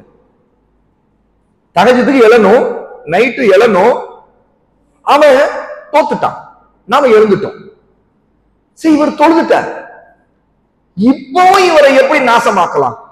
தொழுதுட்டாரே, இந்த நன்மை அடிக்கணும். அப்ப உள்ளத்துல வந்து ஷைத்தான் எண்ணத்தை போடுறான், நீ மாஷா அல்லாஹ் என்ன மாதிரி அமல் செய்யற, என்ன நைட்டு கூட தராவியிலிருந்து மக்கள் இமாமோடு நின்று தொழுத, அதுக்கு பிறகு கூட நைட்டு தொழுதுகிட்டு இருந்த, தஹஜ்ஜுத் நேரத்துல தொழுதுகிட்டு இருந்த, அல்லாஹ்வோட எவ்வளவு துவா செய்த, எவ்வளவு நேரம் நின்ற, எவ்வளவு நேரம் ருக்கு செய்த, எவ்வளவு நேரம் சஜ்தாவுல இருந்த, எவ்வளவு நேரம் கையேந்தி நீ துவா கேட்ட.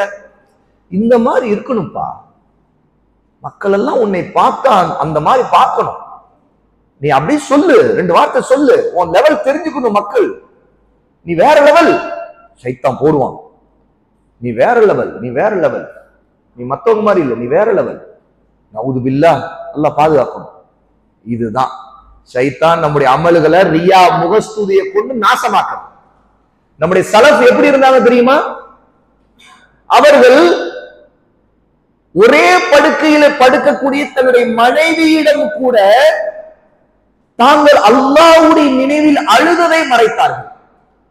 ஒரு தலையணை தான், ஒரு படுக்கை தான், பக்கத்துல பொண்டாட்டி படுத்திருக்கிறா, ஆனால் தாங்கள் அல்லாஹ்வுடைய நினைவில் இறையச்சத்தில் அழுவது அந்த மனைவிக்கு தெரியக்கூடாது மறைச்சாங்களாம். அந்த மனைவிமார்கள் எப்படி கண்டுபிடிச்சாங்களா, இவர் அழுததுடைய ஈரம் தலையணையில இருப்பதை பார்த்தா இவர் நெம்பன அழுதுருக்கிற இவ்வளவு ஈரமா இருக்கு. சுப்ஹானல்லாஹ். நம்முடைய சலஃப் இஹ்லாஸை எப்படி பொத்தி பாதுகாத்திருக்காங்க பாருங்க. ஒருத்தருடைய அழுக வெளிப்பட சத்தமாக கேட்கும்ல, அந்த சத்தம் தெரியக்கூடாது. அப்ப அல்லாஹ்வுக்கு முன்னாடி நாம நிக்கிறோம்னா யாருக்கும் தெரிய வேணாம், அல்லாஹ்விடம் தான் பேசுறோமா யாரும் தெரிய வேணாம். எவ்வளவு தூரம் பொத்திடணும். அது இஹ்லாஸுக்கு பாதுகாப்பு. இல்லைன்னா நாம காட்டுற இந்த பின்பம் இருக்கு பாருங்க, அந்த பின்பம் எல்லாம் நம்முடைய இஹ்லாஸை சுக்கு நூறாக்கி அல்லாஹ் பாதுகாப்பு. ஆகவேதான் சலஃப்ல பலர் தாங்கள் இரவில் நின்று தொழுவது மக்களுக்கு மத்தியிலிருந்து மறைப்பதற்காக கூட அவர்கள் தாங்களை ஒதுக்கி கொண்டு தனிமையிலே தொழுது கொண்டிருந்திருக்கிறார்கள். அதான் இஹ்திசாபுங்கிற ஒண்ணு என்னன்னா, அல்லாஹ்வோட மட்டும் நன்மை எதிர்பார்க்கிறது. உலக கூலிகளையோ பாராட்டையோ புகழ்ச்சியையோ அங்கீகாரத்தையோ மதிப்பு மரியாதையோ நம்மை முன்னிலைப்படுத்தணுங்கிறது எதிர்பார்க்க கூடாது. அது ஒரு பேச்சுக்கு சொன்னேங்கிற மாதிரி கூட ஒரு சமாதானம் நமக்கு மனசுக்குள்ள இருக்க கூடாது. இன்னும் சிலர் அல்லாஹ் நம்மை பாதுகாக்கணும், நமக்கு பயமா இருக்குது சில நேரத்துல. ஏன் மனிதர்களை விட்டு முடிஞ்ச வரைக்கும் விலகி இருக்கிறது ரொம்ப சேஃபா தெரியுது. ஏன் தெரியுமா, நாம சில விஷயங்களை மனிதர்கள் நம்மை புகழும் போது பாராட்டும் போது மனிதன் இயல்பிலேயே அதன் பக்கம் ஈர்க்கப்படக்கூடிய நோய் உள்ளவன். அதை தூண்டி விடுறப்ப சைத்தான் தயாரா காத்துக்கிட்டு இருக்கிறான். ஒரு சைத்தான் அவனை வீழ்த்தறதுக்கு எப்போ தயாரா இருக்கிறான். சில நேரத்தில் மனிதர்கள் எப்படி, நான் பெருமைக்காக சொல்லல அப்படின்னு சொல்லுவாங்க. உண்மைதான், நாம பெருமைக்காக சொல்ல மாட்டோம். ஆனா ரொம்ப அபாயமான ஒரு கட்டத்தில் இருந்து சொல்றோம்னு அர்த்தம். ஒரு விஷயத்தை வேறு வழியே இல்லாம சொல்ல வேண்டிய இடத்துல சொல்றோம். அப்ப கூட அல்ஹம்துலில்லாஹ் அல்ஹம்துலில்லாஹ்னு திரும்ப சொல்லிக்கொண்டே சொன்னாதான் உண்டு.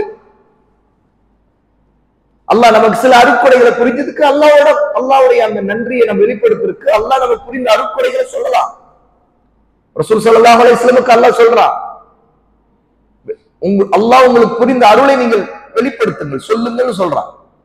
ரசூல் ஸல்லல்லாஹு அலைஹி வஸல்லம் அல்லாஹ்வுடன் பணிந்து அதை சொன்னாங்க, மக்களிடம் சொல்லுகிறேன். ரசூல் ஸல்லல்லாஹு அலைஹி வஸல்லம் வேறு வழி இல்லாமல் சில விஷயங்கள் சொன்னாங்க. ஏன்னா வஹி, அதை சொல்லி ஆகணும். மறுமையில மனிதர்களின் அத்தனை மனிதர்களுக்கும் தலைவனாக நான் இருப்பேன், ஆனால் நான் பெருமை கொள்ள மாட்டேன்னு சொன்னாங்க. சுப்ஹானல்லாஹ். ஏன்னா அது சொல்லித்தான் ஆகணும். ரசூல்லா மறைச்சாங்கன்னா யாரு அப்படி சொல்றது, மக்களுக்கு தெரியாது. எல்லா மஹ்ஷர்ல வரக்கூடிய எல்லா மனிதர்களுக்கும் தலைவன் நான் தான் அப்படின்னாங்க. ஆனால் நான் பெருமை கொள்ள மாட்டேன். ரசூல்லா வேறு வழி இல்லாம சொல்றாங்க. நினைச்சு பாருங்க, இந்த இஹ்லாஸ்ங்கிற விஷயத்துல நாம எவ்வளவு கவனம் செலுத்தணும். அல்லாஹ்வுக்காக நம்முடைய இபாதத்தை தௌஹீத சுத்தமா ஆக்கணும் அப்படிங்கிறது இந்த இடத்துல ரொம்ப ரொம்ப முக்கியமானது. ரசூல் ஸல்லல்லாஹு அலைஹி வஸல்லம் இந்த பாவ மன்னிப்புக்கு உத்தரவாதத்தை கொடுக்கிறாங்களே, அது எதனால? ஈமானோடும் இஹ்திசாபோடும் ஒருத்தர் நோன்பு வைப்பது, ஈமானோடும் இஹ்திசாபுடன் ஒருத்தர் நின்று கியாமிலே தொழுவது. மூன்றாவது ஹதீஸ் ஒன்று இருக்கு, அது அபூ ஹுரைரா ரலியல்லாஹு அன்ஹு அறிவிக்கிறது, மன் காம லைலத்துல் கத்ரி ஈமானன் வஹ்திசாபன் குஃபிர லஹு மா தகத்தம மின் தன்பி. பாருங்க, அந்த ஹதீஸுடைய வாக்கியம் எதுவுமே மாறல, ஆரம்பத்துல ஒரு வார்த்தை மட்டும் மாறுது. மன் சாம ஒன்னு, மன் காம, சாமனா நோன்பு வைக்கிறது, காமனா நின்று தொழுவது. இங்க பாருங்க, மன் காம லைலத்துல் கத்ரி, யார் ஒருத்தர் லைலத்துல் கத்ர் இரவை நாடி அந்த இரவுக்காக தொழுகிறாரோ அவருடைய முந்திய பாவங்கள் மன்னிக்கப்படுகிறது. அங்கே ரசூலுல்லாஹ் நிபந்தனை ரெண்டு வைக்கிறாங்க, ஈமான் இஹ்திசாப், ரெண்டு முக்கியம். அப்ப ரமதானுடைய மிகப்பெரிய படிப்பனையாக நாம் இந்த மூன்று ஹதீஸ்களையும் பார்க்கும்போது நமக்கு தெரியுது, நாம் ஈமானோடும் இஹ்திசாபோடும் அமல் செய்யறதுக்குத்தான் ரமதான் நம்மிடம் வருது. அல்லாஹ் நமக்கு ஹயாத்தை கொடுத்து அந்த ரமதான் அடையிறோம்னா நம்முடைய ஈமானுக்கு அல்லாஹ் கொடுத்திருக்கிற மிகப்பெரிய வாய்ப்பு அது. நம்முடைய இஹ்திசாபுக்கு அல்லாஹ் கொடுத்திருக்கிற மிகப்பெரிய வாய்ப்பு. ஏன்னா அல்லாஹ்வோட மட்டுமே கூலி எதிர்பார்த்திருக்கும், அல்லாஹ்வோட மட்டுமே பாவ மன்னிப்பு எதிர்பார்த்திருக்கு. ரமதானை விட சிறந்த மாதம் எதுவுமே இல்லை. அப்ப அந்த கண்ணோட்டத்தோடு ரமதானை நாம் எதிர்கொள்ள வேண்டும் என்பதை இந்த இடத்துல நாம் புரிஞ்சுக்கணும். அதுக்கு அடுத்த விஷயம், ரமதானுடைய சிறப்பை உணர்வதோடு நோன்புடைய சிறப்புகளை நாம் தெரிந்து கொள்ளணும். அல்லாஹ் சுப்ஹானஹு வ தஆலா நோன்பின் மாதமாக அதை ஆக்கியிருக்கான. முதல் நோன்புடைய முக்கியமான முதல் சிறப்பு என்ன தெரியுமா சகோதரர்களே? அல்லாஹ் நமக்கு கடமை ஆக்கிய 5 கடமைகளில் இது ஒரு கடமை. ஒருவர் முஸ்லீமாக வாழ்வதற்கு, இஸ்லாமில் இருப்பதற்கு, பருவ வயது அடைந்த ஒவ்வொரு ஆணுக்கும் பெண்ணுக்கும் அல்லாஹ் கடமையாக்கி இருக்கிறானே, அந்த கடமையில் ஒரு கடமை. அப்படி என்றால் என்ன? இது சாதாரண மற்ற கடமைகள் போல அல்ல. இஸ்லாமுடைய 5 தூண்கள் ஷஹாதா முதலாவது, ஸலா தொழுகை, 5 வேளை தொழுகை, 3வது ஜகாத், 4வது நோன்பு சௌம், 5வது ஹஜ். இந்த 5 கடமைகளும் இஸ்லாமுடைய தூண்கள்.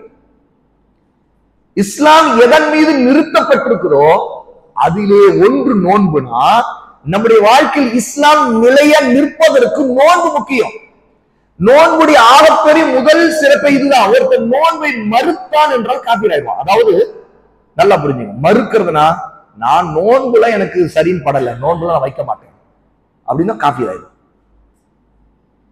ஏன்னா இஸ்லாமுடைய அடிப்படை தூண் ஒன்றை மறுக்கிறான், தகர்க்கிறான். அவனோட இஸ்லாமே இல்லைன்னு அர்த்தம். இல்ல நான் தொழுவேன், நோன்புல ஏத்துக்க மாட்டேன் அப்படின்னு அர்த்தம். கொள்கையாக அவன் மறுக்கிறான்னு அர்த்தம். அது குஃபுர். அப்படின்றார் தௌஹீதுடைய அம்சமாக நமக்கு நோன்பு இருக்க, ஈமானுடைய அம்சமாக நோன்பு இருக்க, இஸ்லாமுடைய அம்சமாக நோன்பு நம்மிடம் இருக்க, அது ஒருவன் மறுப்பது குஃப்ராக மாறுது. அப்ப நாம எப்படிப்பட்ட கடமை நிறைவேற்றுகிறோம்னா, அல்லாஹ்வுக்கு செய்ய வேண்டிய கடமையில அல்லாஹ் நம்ம முஸ்லீமா வாழ்வதற்கு எந்த கடமைகளை கொடுத்திருக்கானோ அந்த மகத்தான கடமைகளிலே வருடத்தில் ஒரு மாதத்தை அந்த நோன்புக்கு ஒதுக்கிட்டான். அப்போ அந்த கடமையை நிறைவேற்றுவதற்கான நோன்புக்கு நம்ம மாதத்தை ஒதுக்குறோம் வைங்க, அது மகத்தான ஒரு கடமைக்கு நம்ம கொடுக்கிற முக்கியத்துவம். இன்னைக்கு ஒருத்தர் அவருடைய வேறு வேறு வாழ்வாதார பிரச்சனை, அது இது எத்தனையோ காரணங்கள் இருக்கலாம், நமக்கு இருக்கும். ஆனா என் ரப்பு எனக்கு கடமையாக்கி இந்த நோன்பை நான் நல்லபடி நான் நிறைவேற்றணும், இந்த கடமையை நான் நிறைவேற்றணும், நான் முஸ்லீமா இருக்கிறதுக்கு என்ன அர்த்தம் அப்படின்னு ஒருத்தர் நினைக்கணும். ஒரு ஆண் அப்படி நினைக்கணும், ஒரு பெண் அப்படி நினைக்கணும். அதனால தான் பாருங்க, பல விஷயங்களை அல்லாஹ் தஆலா இந்த கடமைக்கு குறுக்கிடக்கூடியதா இருந்தால் அது அல்லாஹ் தடுத்துட்டான். கடமைக்கு குறுக்கே வர்றத தடுக்கிறான். ஒரு உதாரணம், ஒரு முஸ்லிம் பெண் தன் கணவருக்கு கீழ்ப்படிவது ஆக மிக முக்கியமான கடமை.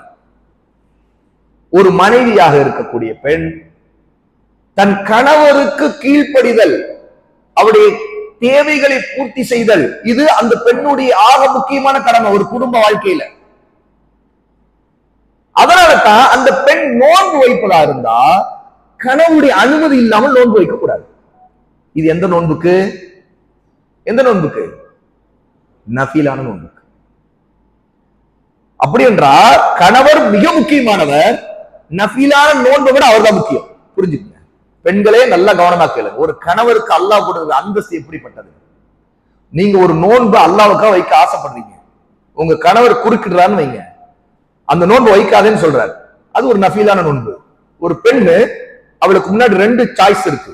ஒரு சாய்ஸ் கணவருடைய கட்டளை, இன்னொன்னு அல்லாஹ்வுக்காக அந்த பெண் இஹ்லாஸா வைக்கக்கூடிய நோன்பு. உண்மையில அல்லாஹ்வுக்காக வைக்கிறதுனா எவ்வளவு மகத்தான ஒன்று. உண்மைதானே? அது அல்லாஹ்வோடு சம்பந்தப்பட்ட விஷயம் இல்லையா? அது ரப்போடு சம்பந்தப்பட்ட விஷயம். ஒரு பெண் அல்லாஹ்வுக்காக தன் ரப்புக்காக உண்ணவோ பருகவோ இச்சைகளவோ எல்லாத்தையும் நிறுத்திட்டு விலகி நின்று தான் அல்லாஹ்வுக்கு நோன்பு வைக்கிறேன்னு நினைக்கிறது ஒரு மகத்தான விஷயம். நம்ம மறுக்கவே மாட்டோம் தானே? அந்த பெண்ணுடைய பார்வையும் அப்படித்தானே இருக்கும். ஆனா மார்க்கம் என்ன சொல்லுது? உனக்கு 2 சாய்ஸ் அங்க வந்து இருக்குது. அந்த இடத்துல நீ வைக்கிற நோன்பு நஃபீலா நோன்பு தானே, கணவருடைய தேவை அவர் வேணான்னு சொல்றாரு இல்லையா, நீ வைக்காதேன்னு சொல்லு. இப்போ இதுதான் அல்லாஹ்வுடைய சாய்ஸ். சுப்ஹானல்லாஹ், எவ்வளவு பெரிய ஆச்சரியமான விஷயம். நம்முடைய மண்ட மூளையை கொண்டு போய் சொருக கூடாது. அல்லாஹ் சொன்னதா சட்டம் நினைச்சு பார்த்தா அதானே. அல்லாஹ்வுக்காக இந்த பெண் சாய்ஸ், இந்த பெண்ணுடைய சாய்ஸ் எதுன்னு கேட்டா நோன்பு, சரியா? ஆனா கணவருக்கு இந்த பெண் ஒரு சாய்ஸ். இப்ப கணவர் முன்னாடி நஃபீலான நோன்பும் இருக்கு, இந்த பெண்ணும் இருக்கிறார். அவருக்கு இந்த பெண் தேவை, தன் மனைவி தனக்கு வேணும், நஃபீலான நோன்பு இருக்கு. அல்லாஹ் அவருக்கு என்ன அனுமதி கொடுக்கிறானா, இந்த நஃபீலான நோன்பை நீ தடுக்கிறதுக்கு உனக்கு அனுமதி கொடுக்கிறேன், உனக்கு என்னுடைய அடிமையா இருக்கக்கூடிய இந்த பெண்ணை நீ உனக்கு ஹலால் ஆக்குறேன், நீ அவளுக்கு சொல்லு நோன்பு வைக்காது. இப்ப இந்த பெண்ணு எனக்கு நோன்பு சாய்ஸ்னா அல்லாஹ்வுடைய சாய்ஸ் என்ன தெரியுமா? உன் கணவன் தான் உனக்கு சாய்ஸா இருக்கணும். ஆக இந்த நோன்பு விட்டு எனக்காக நோன்பு வைக்கிறேங்கிறது தான் அல்லாஹ்வுடைய விஷயத்துல நடக்குது. அல்லாஹ்வுக்காக அந்த பெண்ணு நோன்பு வைக்கிறான். அல்லாஹ் நினைச்சாங்கன்னா அந்த பெண்ணை தடுக்க முடியும். அந்த பெண்ணுக்கு அனுமதி கொடுக்க முடியுமா முடியாதா? நபி ஸல்லல்லாஹு அலைஹி வஸல்லம் என்ன சொன்னாங்க? எந்த பெண்ணும் தன் கணவனுடைய அனுமதி இல்லாமல் நஃபிலான நோன்பு வைக்காதே அப்படின்னா. அப்ப என்ன, இந்த இடத்துல அல்லாஹ்வுடைய சாய்ஸை தான் ரசூலுல்லாஹ் சொல்றாங்க. அதாவது அங்க கணவனுடைய உரிமையை நிறைவேற்றுவது அது உன்னுடைய உபரியான கடமையை நிறைவேற்றுவதை விட முக்கியமானது. பெண்ணே, நீ உன்னுடைய உபரியான கடமையை நிறைவேற்றுவதை விட கணவனுடைய உரிமையை நிறைவேற்றுவது முதலிடத்தில் இருக்கும். இப்ப இந்த நிலை எப்படி புரிஞ்சுக்கிட்டு அப்படி இந்த பக்கம் வாங்க. ரமதானுடைய மாதம், இப்ப கணவர் குறுக்கிடுறாரு, நோன்பு வைக்காதேன்னு சொல்றாரு. வைக்காதேன்னு இவர் சொல்றது ஹராம். அந்த பெண்ணிடம் இவர் பாவி ஆயிடுவார். இந்த நேரத்துல இவர் குறுக்கிட்டு நோன்பு வைக்காதேன்னு சொல்லி அந்த பெண்ணை நிர்பந்திக்கிறார் அப்படின்னா ரெண்டு நிலை இருக்கும். ஒண்ணு, நிர்பந்திக்கிறார் இவரு, நிர்பந்தத்துல வேறு வழி இல்லாம இந்த பெண் சிக்கிக் கொண்டாள் என்றால் அல்லாஹ் அந்த பெண்ணை மன்னித்து விடுவார். இல்ல, ஏன் கணவன் ஏன் புருஷன் அன்னைக்கு பயான்ல சொன்னாங்களே, நோன்பு கணவரா நோன்பான் வந்தா கணவரை தான் தேர்ந்தெடுக்கணும் அப்படின்னு தப்பும் தவறமா தலைகளா புரிஞ்சுக்கிட்டு நஃபிலான நோன்புக்கு சொன்னதை ஃபர்லான நோன்புக்கு அந்த பெண் எடுத்துக்கொண்டு முட்டாள்தனமா என் புருஷன் சொன்னா நான் நோன்பு வைக்கலாமா அப்படின்னு சொன்னாங்க. அவள் ஒரு முட்டாள், ஹராம் தெரியல, அவளுக்கு தெரிஞ்சும் கீழ்ப்படிஞ்சானா அப்போ அந்த நேரத்தில் கணவரை அந்த இடத்துல அல்லாஹ்வுடைய கட்டளைக்கு மாறு செய்வதற்கு கணவரை முன்னே வைக்கிறாள் அவள், அது ஹராம். அப்படி என்றால் இந்த இடத்துல ஒரு விஷயத்தை புரியுது, மார்க்கம் கட்டாய கடமையாக்கிய ஒன்றை ரத்து செய்வது எதுவுமே இல்லை. அப்போ ஆகப்பெரிய முக்கியமான சட்டம் இப்ப எங்க, நோன்பு பத்தி முதல்ல தெரிஞ்சு விடுங்க. கட்டாய கடமை அப்படி என்றால் கணவன் தன் மனைவிட நீ நோன்பு வைக்காதுன்னு சொல்றதுக்கு உரிமை இல்லை ரமதானுடைய நோன்புக்கு. அதே மாதிரி ஒரு மனைவி கணவருக்காக நோன்பு விடுவது உரிமை இல்லை. அல்லாஹ் எதுல அனுமதி கொடுத்தா அதுலதான் அனுமதி உண்டு. ஒரு பெண்ணுக்கு மாதவிடாய் காலத்துல நோன்பு இல்லை, அப்போ பாருங்க கட்டாயமான இஸ்லாமுடைய 5 தூண்கள் ஒன்றா இருக்கிறனாலதான் விடுபட்ட நோன்புகளை பிறகு நோக்க வேண்டும். எது? ரமதானுடைய நோன்புக்கு. அதே மாதிரி ஒரு ஆண் இருக்கார், அவர் பயணத்துல இருக்கார், அவருடைய பயணத்துடைய சிரமங்களை நீக்குவதற்காக அல்லாஹ் தஆலா அவர் மீது கருணை காட்டுறாக நீங்க நோன்பு வைக்க தேவையில்லை. ஆனா அப்போது விட்டது பிறகு உள்ளூர்ல இருக்கும்போது பயணத்துல இல்லாத போது நீங்கள் அந்த நோன்பை நிறைவேற்ற வேண்டும். ஒருத்தர் நோயாளியா இருக்கார், அந்த நோயாளியா இருக்கின்ற அந்த காலகட்டத்தில் அவரால் நோன்பு வைக்க முடியாம இருக்குது. ஆகவே உடல்நிலை சரியான உடனே நோன்பு வைக்க வேண்டும். அப்போது சட்டங்கள் இருக்குது, அதுல வகை வகையா பிரிக்கப்பட்டிருக்கு சட்டம். நிரந்தர நோயாளியா இருக்கிற ஒருத்தர், அவர் திரும்ப குணமாகவே மாட்டார், அவரால் நோன்பு வைக்க முடியாத நிலை இருக்குது. அப்படி என்றால் அவர் ஒரு நோன்புக்கு பகரமா ஒரு ஏழைக்கு உணவளிக்க வேண்டும். ஒரு மாதத்திற்கான எல்லா நாட்களுக்குமான நோன்புகளுக்கு ஒவ்வொரு நாளுக்கும் ஒரு ஏழைக்கு உணவளிக்க வேண்டும். அது உணவாக கொடுப்பதென்றால் ஒருவேளை உணவு இல்ல, அவரால் அப்படி கொடுக்க முடியவில்லை என்றால் அவர் கோதுமையோ அல்லது அரிசியையோ குறைந்தது அவர் 550 கிராம் அல்லது அதற்கு மேல 600 கிராம் அல்லது அதற்கு மேல எவ்வளவு வேணா தரலாம். ஒரு நோன்புக்கு குறைஞ்ச 550 கிராம் கணக்கிட்டு ஃபிதியாவை அவர் கொடுக்க வேண்டும். 30 நாளா 29 நாளா மொத்தமா கணக்கிட்டு ஒரு ஏழைக்கு கொடுத்துடலாம் அல்லது பகுதியை பிரிச்சு மற்ற ஏழைகள் கொடுக்கலாம். ஆனால் அது தானியமாக இருக்க வேண்டும், அது அரிசியாகவோ அல்லது கோதுமையாகவோ இருக்கிறது, அல்லது உணவாகவே சமைச்சு வயிறார ஒருத்தருக்கு உணவு கொடுப்பது, ஒரு வேளை ஒரு நாளுக்கு தான் சாப்பிடக்கூடிய ஒரு உணவாக கொடுக்கிறது. இது ஃபித்யா. அப்ப சட்டங்களை தெரிந்து கொள்வது, மார்க்கத்தை அமல் செய்வதற்கு இந்த கட்டாய கடமை நிறைவேற்றுவதற்கான சட்டங்களை தெரிந்து கொள்வது நமக்கு கடமையாகும். ஏன்னா ஒரு கடமை நிறைவேற்றுவதற்கு எது கடமையோ அது கடமை. அப்படி என்றால் அந்த கல்வி நமக்கு கடமையாயிடும்.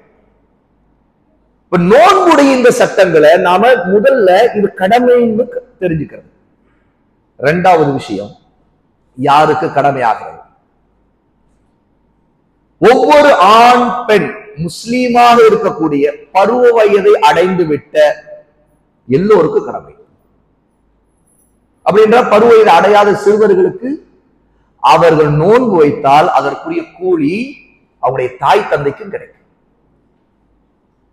தாயும் தந்தையும் கடமை இல்லாவிட்டால் கூட தங்களுடைய பிள்ளைகளுக்கு நோன்பு வைப்பதற்கு ஆர்வமூட்டணும். நம்முடைய சலஃப் அப்படிதான் செய்தாங்க. எந்த அளவுக்கு தெரியுமா?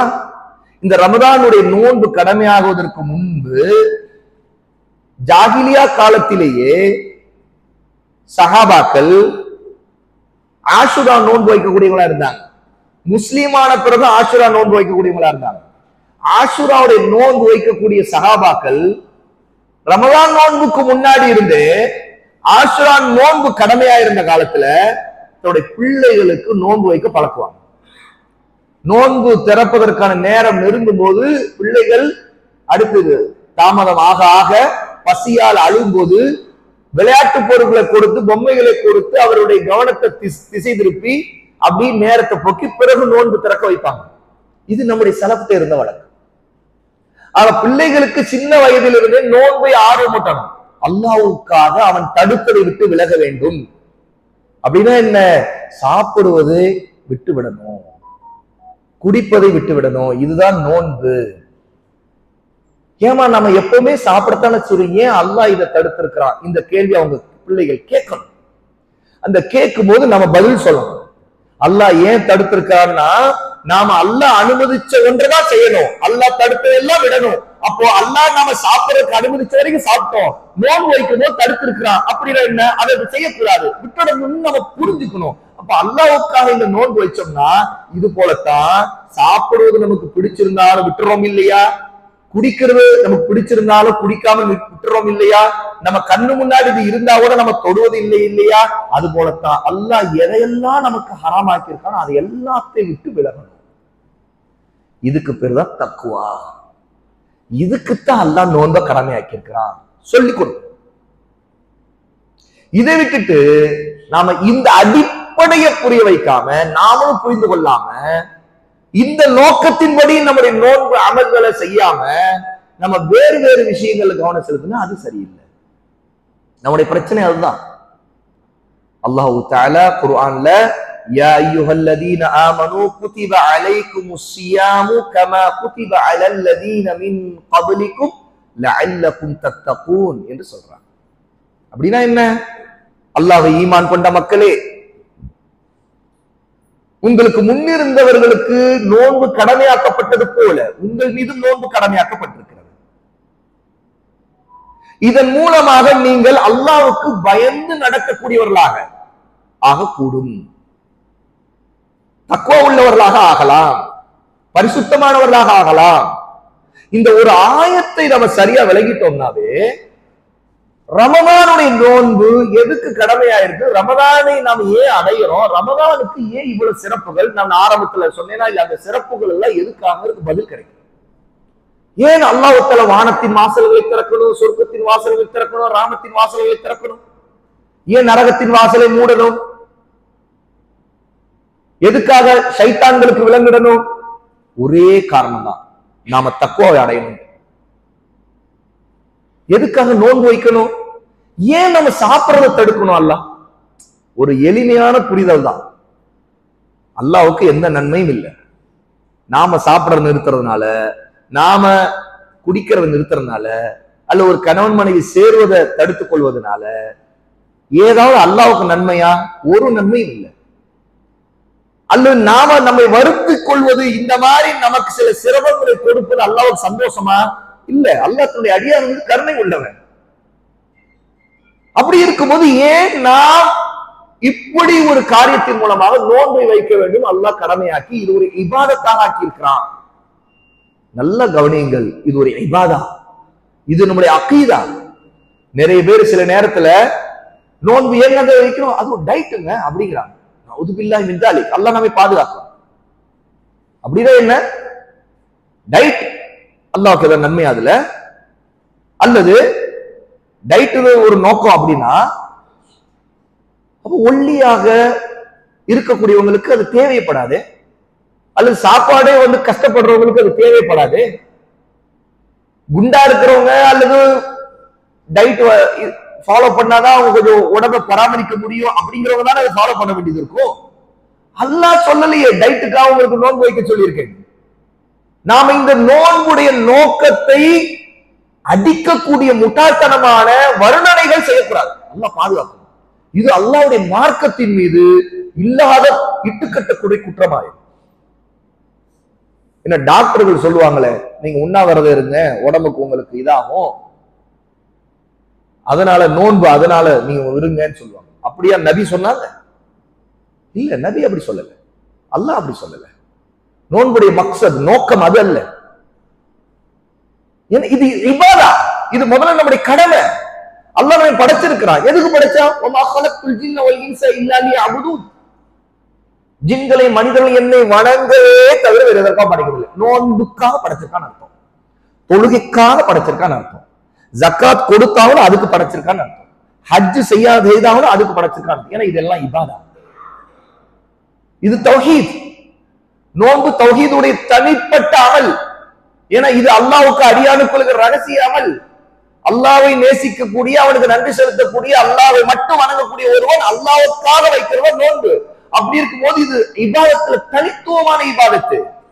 ஒருத்தர் தன்னுடைய உடல் உறுப்புகளை கொண்டு செய்யக்கூடிய தொழுகை கண்ணால பார்க்க முடியுது. ஆனா ஒருத்தர் நோன்பு வைக்கிற கண்ணால பார்க்க முடியாது. அவர் சகர செய்தாரு, சாப்பிட்டாருங்கனால அவர் நோன்பு வச்சாருன்னு சொல்ல முடியாது. அது நம்மோட உட்கார்ந்து நோன்பு திறக்கிற போது உட்கார்ந்து இருக்காருங்கிறதுக்காக அவர் நோன்பு வச்சோம் நம்ம சொல்ல முடியாது. இது முழுக்க முழுக்க இஹ்லாஸுக்கு சம்பந்தப்பட்ட விஷயம்.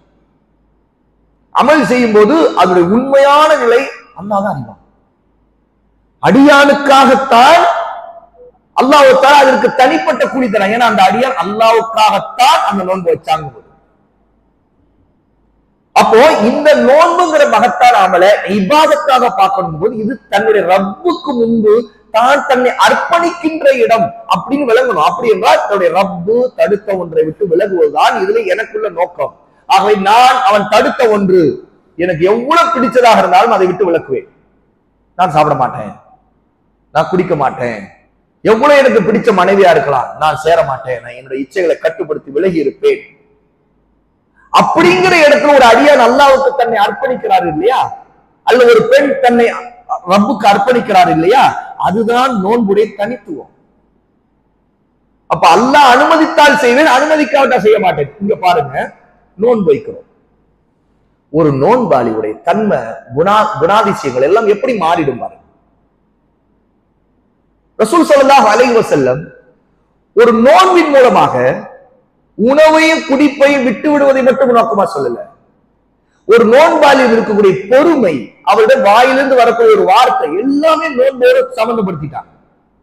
உங்களிடம் யாராவது வம்புக்கு வந்தால், உங்களை திட்டினால், ஏசினால், சண்டை செய்தால் நீங்கள் சொல்லுங்கள், நான் நோன்பாளின்னு சொல்லுங்க. இன்னி சாயின், நான் ஒரு நோன்பாளி, நான் இதுக்கு வரமாட்டேன், நான் இதெல்லாம் செய்ய மாட்டேன் அப்படின்னு சொல்லுங்க. அப்படின்ற என்ன, ஒரு நோன்பாளியுடைய வாழ்க்கை எப்படி மாறிடும்னா, அதாவது ஒரு முஸ்லீமுடைய வாழ்க்கை இந்த வம்பு தும்புக்கு, சண்டைக்கு, கூச்சலுக்கு, ஒருத்தர் திட்டுறது, வெறுப்புணர்ச்சி, காழ்ப்புணர்ச்சி, இதை வைத்துக் கொண்டு சண்டை போடுறது, இது எல்லாத்தையும் விட்டு ஒரு முஸ்லீம் விலகி இருப்பார். ஒரு முஸ்லீம் ஆண் அந்த பக்குவத்தை அடைவார், ஒரு முஸ்லீம் பெண் அந்த பக்குவத்தை அடைவார். ஒரு முஸ்லீம் பெண் தன்னுடைய சகோதரியிடம், அந்த சகோதரி தனக்கு அநீதியே இழைச்சாலும் சரி, அல்லாஹ்வுக்காக நான் பொறுமையாக இதையெல்லாம் விட்டு விலகிக் கொள்கிறேன். என்னை திட்டினாங்க, நான் எதுவும் பதில் சொல்லல, என்னை ஏசுனாங்க சொல்லல, என்கிட்ட வம்புக்கு வந்தாங்க, என்னை தூண்டினாங்க, என்னை கடுப்பேத்தினாங்க, ஆனால் ஒரு முஸ்லீம் பெண் அல்ல ஒரு முஸ்லீம் ஆண் அல்லாஹ்வுக்காக நான் பொறுத்துக் கொள்வேன். ஏன்னா நான் நோன்பாளி. அப்படின்னா என்னன்னா, நான் நோன்பு நேரத்துல மட்டும்தான் அப்படி இருக்கணும்னு நினைச்சிடக்கூடாது. எல்லா நேரத்திலும் அப்படிதான் இருக்கும்.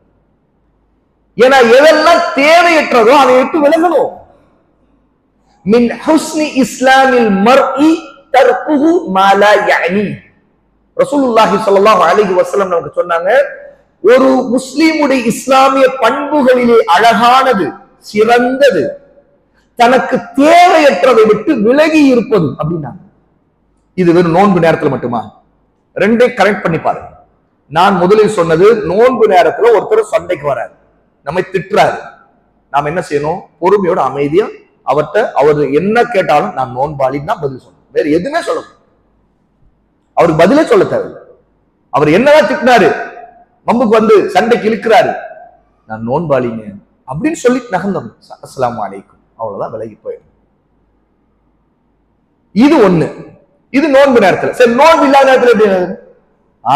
இப்ப நோன்பு இல்ல, அன்னைக்கு நீ வந்த எனக்கு தெரியும், நான் நோன்பு சொன்னேன், பயான்ல சொன்னாங்க நோன்பாளின்னு பதில் சொல்லணும்னு, இப்பவா அப்படின்னு பேசலாமா? இப்பவா நீயா நானா பாத்துருவோம். ஒரு பெண்ணு ஆடிச்சிருக்கி, நான் இப்ப இருக்கிறேன், நான் நோன்பு நேரத்துல வந்து என்னை உசுப்பிக்கிட்டு இருந்தேல, இப்பவா? நவுது பில்லா. முஸ்லிம் இப்படியா நடப்பான்? ஒரு பெண் அல்ல ஒரு ஆண் இப்படி இருப்பானா? ஏய் நான் இப்போ வந்துட்டேன், இந்தா வா வா வா, மார் தட்டிக்கிட்டு பாத்துருவோம் நீயா நானான்னு இல்ல. ஒரு முஸ்லிம் இந்த எல்லா கெட்ட குணங்களை விட்டு, போக்குகளை விட்டு விலகி இருப்பார். ஏன்னா ரசூலுல்லாஹை பத்தி அனஸ் சொல்றாங்க பாருங்க, ரலியல்லாஹு அன்ஹு, அல்லாஹ்வுடைய நபி ஸல்லல்லாஹு அலைஹி வஸல்லம் கடை வீதியில் கூச்சல் போடுவோராக இருந்ததில்லை, யாரையும் அசிங்கமாக திட்டுவோராக இருந்ததில்லை, ஆபாசமாக பேசுவோராக இருந்ததில்லை. இது இந்த நோன்பு காலத்துல மட்டுமா ரசூலுல்லாஹ் அப்படி இருந்தாங்க? எல்லா காலத்திலும் ஒரு முஸ்லீம் அப்படிதான் இருக்கணும். நோன்பு அந்த பக்குவத்தை கொடுக்கக்கூடியது. ஏன்னு கேட்டா, நோன்பு நேரத்தில் நாம் உணவை குடிப்பை அல்லாஹ்வுக்காக தடுத்துக் கொள்வதை போல, நோன்பு இல்லாத நேரத்தில் அல்லாஹ் வெறுக்கக்கூடிய ஒன்றை எல்லாம் அல்லாஹ்வுக்காக விலக்கிக் கொண்டு நாம் தடுத்துக் கொள்வதுதான் நோன்பின் நோக்கம். ஒரு முஸ்லீம் அப்படி வாழணுங்க தானே இந்த உலகத்தில், அதெல்லாம் இபாதத்தாக மாறிடுமே. ஒரு முஸ்லீம் இன்னொருத்தரை பத்தி, அது முஸ்லீமோ நான் முஸ்லீமோ, கெட்ட எண்ணம் கொள்ளக்கூடாது. காழ்ப்புணர்ச்சி, பொறாமை, வெறுப்பு, இது கொள்ளக்கூடாது. அப்படியே ஒரு கெட்டவன்னா கூட அல்லாஹ் அவனுக்கு நேர்வழி காட்டும், துஆ செய்யும். அப்ப இன்னைக்கு சமூகத்துல நடக்கிற விஷயங்கள் என்ன? மஸ்ஜிதுக்குள்ளே சண்டை, நிறைய இடங்கள்ல அல்லாஹ் பாதுகாக்கணும். மஸ்ஜிதுக்குள்ளே வெறுப்பு, சப்புல ஒன்னா நிக்கிறதுக்கு வெறுப்பு. அப்போ இதுவா நம்முடைய நோக்கம்? நம்ம அல்லாஹ்வுக்காக ஒருத்தர் மீது வெறுப்பு வரலாம், அது மார்க்கத்தில் அனுமதிக்கப்பட்டது மட்டுமல்ல, கட்டளையிடப்பட்ட ஒன்று. அல் வலா வல் பரா என்று அதுக்கு சட்டம் இருக்கு. அதாவது அல் வலா என்று சொன்னால் நெருக்கம் கடைபிடிப்பது, பரா என்று சொன்னா வெறுத்து விலகுதல். இது சட்டம் இருக்கு. இது எப்போ? இது அல்லாஹ்வுக்காக மட்டும்தான். அல்லாஹ்வுக்காக என்றால் ஒருவர் ஒரு ஷிர்கையோ குஃப்ரையோ அல்லது பிதஅத்தையோ அல்லது வேறு பாவங்களை, பெரும் பாவங்களையோ செய்கிறார், அல்லாஹ்வுக்காக அவரை விட்டு விலகி இருப்பது, வெறுப்பது, இது நம்முடைய ஈமான். இன்னொருத்தர் இருக்கார், அவர் நமக்கு பிடிக்காமலே இருந்திருப்பார், நமக்கு அவருக்கு வேற ஏதாவது ஒரு பிரச்சனைகள் அது இருந்திருக்கும், ஆனா அவர் அல்லாஹ்வோட தௌபா செய்தவரா இருப்பாரு, மாறி இருப்பாரு, அல்லாஹ்வை வணங்கக்கூடியவரா இருப்பாரு. முதல்ல ஒரு காலத்துல அவரோட சண்டையே நடந்திருக்கலாம், ஆனா அவர் இப்போது அப்படி அல்ல. அப்படிங்கும் போது அல்லாஹ்வுக்காக அவரை நேசிக்க ஆரம்பிச்சிருக்கும். இது ஈமான். இதனால தான் சஹாபா ரலியல்லாஹு அன்ஹும் அஜ்மஈன் அவங்க முந்திய ஜாஹிலியா காலத்துல மோசமானவர்களாக வெறுப்பு குரோதத்தோடு இருந்தாங்க. அல்லாஹ் தஆலா அவருடைய உள்ளங்களிலே ஈமான கொண்டு, அல்லாஹ்வுக்காக வாழ்றதை கொண்டு, அது ஈமான பிரியமானதாக ஆக்கி அவர்களை ஒன்றுபடுத்தி ஆக்கிட்டாங்க. அப்ப ஒரு முஸ்லீம் அல்லாஹ்வுக்காக ஒன்றுபடணும், அல்லாஹ்வுக்காக வெறுக்கணும், பாவத்தை வெறுக்கணும், பாவிகளை வெறுக்கணும், அவங்களை விட்டு விலகி இருக்கணும், அவங்களால நாமளும் கெட்டு நாசமாயிடக்கூடாதுன்னு சகவாச குறைச்சணும், சகவாசத்துக்கு விலகணும், பாவத்துக்கு ஒத்துழைக்க கூடாது, பிதஅத்துக்கு ஒத்துழைக்க கூடாது, பிதஅத் வாதிகளோடு பயணிக்க கூடாது, பிதஅத் வாதிகளோடு சேர்ந்து கூடாது, அவருடைய மஜ்லிஸ்ல உட்காரக்கூடாது. தெளிவா தெரியுது ஒரு பிதஅத் வாதி பிரச்சாரி, பிதஅத் வாதங்களை பிரச்சாரம் செய்கிறார், பிதஅத் வாதி. அப்படிப்பட்ட பிதஅத் வாதியுடைய சபைகள்ல உட்கார்றது, அவங்க சொல்றதை கேட்கறது, கேட்டா மார்க்கம், அவரும் மார்க்கம் 4 விஷயத்தை சொல்லத்தானே செய்யறாரு. 4 விஷயம் மார்க்கம் சொன்னா அவர் 10 விஷயம் மார்க்கம் அல்லாஹ் சொல்வார். அப்ப அதுல வழிகட்டு போறதுக்கு காரணமா எது இருக்கும்? நீங்க கேட்டது. அப்ப இது அல்லாஹ்வுக்காக அவரை விட்டு விலகி இருப்பது, அவர்களை புறக்கணிப்பது. ஆனா தனிப்பட்ட நம்முடைய உலகியல் ரீதியான விஷயங்கள் இருக்குல்ல, இதுல நம்ம அல்லாஹ்வுக்காக மனிதர்களை மன்னிக்கணும். சில நேரத்துல மனிதன் தவறு செய்யக்கூடியவன் தான், உணர்ச்சி வசப்பட்டு ஒரு வார்த்தையை விட்டுருவான், கோபத்துல பேசிடுவான். ஒரு பெண் இருப்பார், ஏதோ ஆத்திரத்துல வார்த்தையில விட்டுருப்பார், அல்லாஹ்வுக்காக மன்னிச்சணும். இது நம்முடைய அந்தஸ்து அல்லாஹ்வை உயர்த்தும். இது ஒரு வாய்ப்பு தானே நமக்கு, அல்லாஹ் எனக்கு அந்தஸ்து உயர்த்தும், அல்லாஹ்வுக்காக நான் மன்னிச்சுட்டேன் அப்படி நினைச்சு பாருங்க. அல்லாஹ்வுத்தாலா இந்த உள்ளத்துல தூய்மையை கொடுத்து அதன் காரணம் அந்தஸ்து அல்லாஹ்வோட உயர்த்திடுவான், சொர்க்கத்தில் தரஜா உயரும். அப்போ ரமதானுடைய மாதம் வருதுன்னா நோன்பின் மூலமா நம்ம பக்குவம் அடைகிறது. ஒருத்தர் விட வம்புக்கு வந்தா கூட, அது ஒரு பெண்ணு நம்மிடம் வம்புக்கு வந்துட்டா அப்படின்னு ஒரு பெண்ணு பாக்குறா, திட்டா, நல்லா தெரியுது என் மனசு புண்படுத்தா, அவளை பத்தி எனக்கு ரொம்ப மனசு கஷ்டமா இருக்குது, என்னை அவமானப்படுத்தினா, அப்படி இப்படி ஏதோ எத்தனையோ இருந்திருக்கும். ஆனா அல்லாஹ்வுக்காக அவங்களே மன்னிக்கணும். இன்னும் சொல்லமா நம்மால அவங்க பாதிக்கப்பட்டிருந்தாங்க, நாங்க ஈகோலா பார்க்க கூடாது. நமக்கு கேவலமாச்சே, நம்ம அன்னைக்கு அவ்வளவு வீரமா பேசணுமே, இப்ப போய் நம்ம என்ன நினைப்பாங்க, நம்ம மேல ஒரு மரியாதை போயிடுமா? இல்ல, அல்லாஹ்வோட மரியாதை உயரும். நம்ம தப்பா அல்லாஹ்வுக்கா மன்னிச்சிருங்க, அன்னைக்கு ஏதோ நடந்துருச்சு, நம்ம சில வார்த்தைகளை பேசிட்டோம், நானும் என் தப்பு தான் இருக்குது, நானும் சொல்லிட்டு இந்த வார்த்தையை நான் சொல்லிருக்க கூடாது, நம்ம எப்ப நம்ம மௌத்து வருதுன்னு தெரியாது, அல்லாஹ்வுக்காக நம்ம ஒருத்தருக்கு இதெல்லாம் மனசுல வச்சுக்கோன்னா நம்ம எல்லாம் ஒன்னா இருப்போம். இப்படி பேசணும். இது ஆம்பளைங்களும் அப்படிதான் இருக்கணும், பெண்களும் அப்படிதான் இருக்கணும். இன்னைக்கு என்னென்ன நடக்குது, முஸ்லிம் உம்மத் எவ்வளவு நாசமா போகுது, அல்லாஹ் பாதுகாக்கணும். ஏன்னா நம்மளுடைய நோன்பு வருஷம் வருது, அந்த நோன்பு காலத்துல எவ்வளவு சண்டைகள், எவ்வளவு வெறுப்புகள் பாருங்க. வெறுப்புகளே நோன்பு காலத்துல. அதே நோன்பு காலத்துல பேஸ்புக் அது இது எத்தனையோ சமூக ஊடகங்கள் நடக்கிற கேவலமான பேச்சுக்கள், கேவலமான அணுகுமுறைகள், அதெல்லாம் பார்க்கும்போது நமக்கு என்ன தெரியுது? அப்படின்னா இவர்கள் நோன்பு வைத்து எந்த பலனை அனுபவிக்கிறார்கள்? அவர்களுடைய பலன் என்ன? சாப்பிடாம இருந்ததுதான் பலன், குடிக்காம இருந்தா பாருங்க. அப்ப பேச்சுக்கள்ல நம்முடைய மாற்றம் வரல, என்ன பலன்? பொய், புறம் பேசுதல், மற்றவர்களை பற்றி குறையை பேசுதல், அவதூறுகளை பரப்புதல், தேவையில்லாததை பேசுதல். ஒரு முஸ்லிம் தேவையில்லாத விலகி இருப்பது அவருடைய இஸ்லாமிய அழகான பண்பு. ஆனா அந்த பண்பு இல்லாவிட்டா என்ன இஸ்லாம் நம்மிடம் இருக்குது? இஸ்லாம் வந்தது ஒரு நோன்பு, இஸ்லாமுடைய 5 தூண்கள் ஒன்று இல்லையா? இஸ்லாம் நம்ம மாத்துது, நோன்பை கொண்டு மாத்துது. அப்போ நோன்புங்கிறது ஒரு சடங்கு அல்ல, ஏதோ நான் சாப்பிடாம இருந்தேன், குடிக்காம இருந்தேன், அதனால நோன்பு வச்சேன் பெருமை அடிக்கிறதுக்கு இல்ல. இது அல்லாஹ்வுக்காக வாழ்ற வாழ்க்கையின் அடிப்படையில் ஒன்று. இஸ்லாம் தானே நமக்கு அடிப்படை, அந்த இஸ்லாமுடைய அடிப்படையில் ஒன்று இது. அப்படின்னா நோன்பு என்னை மாத்தி இருக்கணும். நான் மாத்தல, நான் மாறல அப்படின்னா நோன்புனால சும்மா பேருக்கு நான் நோன்பு வச்சுக்கிட்டேன்னு மக்களிடம் பேசுறதுக்கு தான் நிக்கிறேன்னு அர்த்தமாயிடும். நல்லா பாதுகாக்கும். ஏன்னா மௌத் வந்து அல்லாட்ட போய் நிற்கும் போது நாளைக்கு அல்லாஹ் நம்ம எல்லாம் ஐன சாயிமூன், நோன்பாளிகள் எல்லாம் எங்கன்னு கூப்பிடுவான்ட்டு. சொர்க்கத்தின் வாசல் திறக்கப்பட்டு ரையான் வாசல் நுழையணுமே, அப்போ நோன்பாளிகள் எங்கிற லிஸ்ட்ல நம்ம இருப்போமா? யோசிப்பாங்க. அல்லாஹ் பாதுகாக்கும். அல்லாஹ் நம்ம நோன்பெல்லாம் வச்சாரு வருஷம் ஒருத்தர். ஆனா நோன்பாளிகள் எங்கேன்னு மலக்குகள் கூப்பிடுற நேரத்துல, ரையான் வாசல் திறக்கப்படுற நேரத்துல அங்க அவர் இல்லாம போனான்னா என்ன அர்த்தம்? அப்படின்னா அவருடைய நோன்பு ஏற்கப்படாதுன்னு அர்த்தம். ஏன்னா நோன்பு ஏற்கப்பட்டிருந்தா நோன்பாளிகள் லிஸ்ட்ல அவர் வந்திருப்பாரு. அந்த வராத லிஸ்ட்ல நாம ஆயிடுவோமோ அவங்க பயம் நமக்கு இருந்துகிட்டே இருக்கணும். ஏன் கேட்டா நம்ம உண்மையான சாயும் தானா, உண்மையான நோன்பாளி தானா, போலித்தனம் நம்மிடம் இருக்குதா, நம்முடைய இஹ்லாஸ் இல்லாம இருக்குதா, அல்லது நோன்பின் ஒழுக்கங்களுக்கு மாறா இருக்குதா? முதல்ல 5 வேளை ஒழுங்கா தொழுகிறோமா? ஒரு ஆம்பளை அப்படின்னா ஜமாத்துல, இமாம் ஜமாத்துல முதல் சப்புல அல்ல 2வது சப்புல எப்ப இமாம் அல்லாஹ் காமத் சொல்லப்பட்டு நிக்கிறாரோ அவரோட சேர்ந்து நின்றேனா, ஜமாத்தை தவறாம இருந்தேனா? இன்னைக்கு எத்தனை ஆண்கள் ஜமாத் தொழுகிறதே இல்லை. இன்னும் சொல்ல போனா சில நேரத்துல தொழாதவர்கள் கூட அல்லாஹ் அவர்களுக்கு லேசாக்கிய பிறகு, அவங்களுடைய ஈமான் அதிகரிச்ச பிறகு, தொழாத ஒருவன் ஜமாத் ஆரம்பிப்பதற்கு முன்பே பாங்கு சொன்னோட வந்து உட்கார்கிற மனிதர்கள் இருக்கிறார்கள். மத்த மாசம் தொழாம இருப்பான், ஆனா பாங்கு சொல்ற நேரத்துல உள்ள உட்கார்ந்து இருப்பான். மனிதன் இருக்கான். அல்லாஹ் அவங்களுக்கு அந்த நேரத்தை நேர்வழி கட்டுறான். ஆனா தொழுது கொண்டே இருக்கிறவர் எப்போ போல ரமலான் வந்த பிறகு ஜமாத் தொழுகிறது இல்லை, ஒழுங்கா ஜமாத்துக்கு வந்து நிக்கிறது இல்லை. அப்போ இன்னும் ஆண் பிள்ளை அவர்.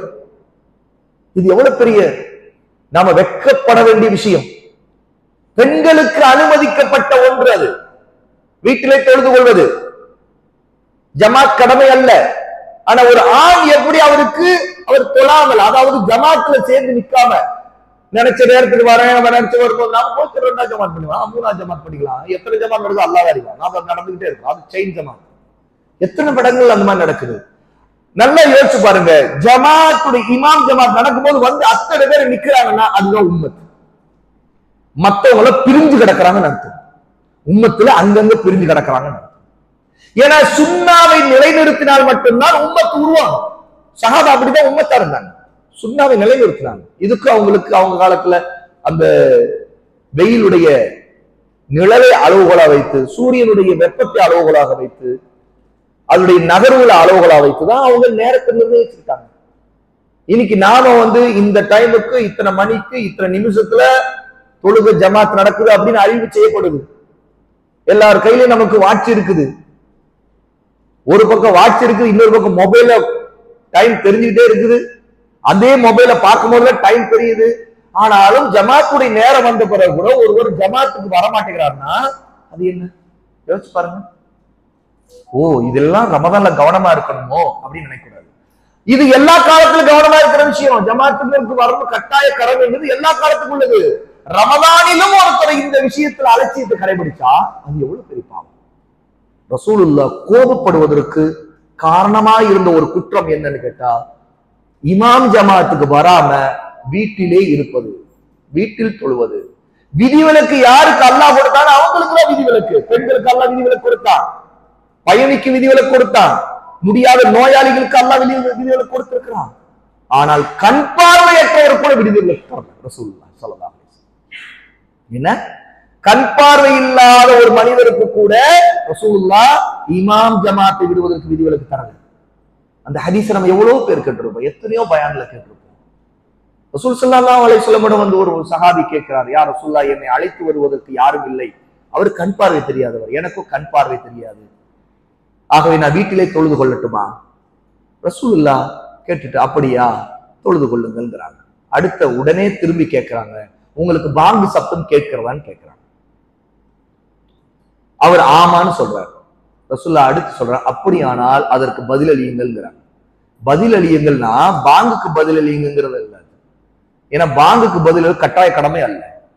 அவர் வந்து கேட்டது பாங்குக்கு பதில் அளிக்கிறத பத்தி கேட்கல, ஜமாத் தொழுகைக்கு வருவதை பத்தி கேட்கிறார். ரசூல் ஸல்லல்லாஹு அலைஹி வஸல்லம் அதற்கு பதில் அளியுங்கள் அப்படின்னா அந்த பாங்குக்கு பதில் என்ன தெரியுமா? நீங்க கிளம்பி இங்க வரணும். இது யாருக்கு ரசூலுல்லாஹ் சொல்றாங்க? கண் பார்வை இல்லாதவருக்கு சொல்றாங்க. நமக்கு என்ன அப்படின்னா என்ன அர்த்தம்னா, யாரெல்லாம் கண் பார்வை இருந்து ஜமாத் தொழுகைக்கு இமாமுக்கு பின்னாடி வந்து நிற்கலையோ அவங்க எல்லாம் குருடர்களாக இருக்கிறாங்கன்னு அர்த்தம். அல்லாஹ் பாதுகாக்கணும்.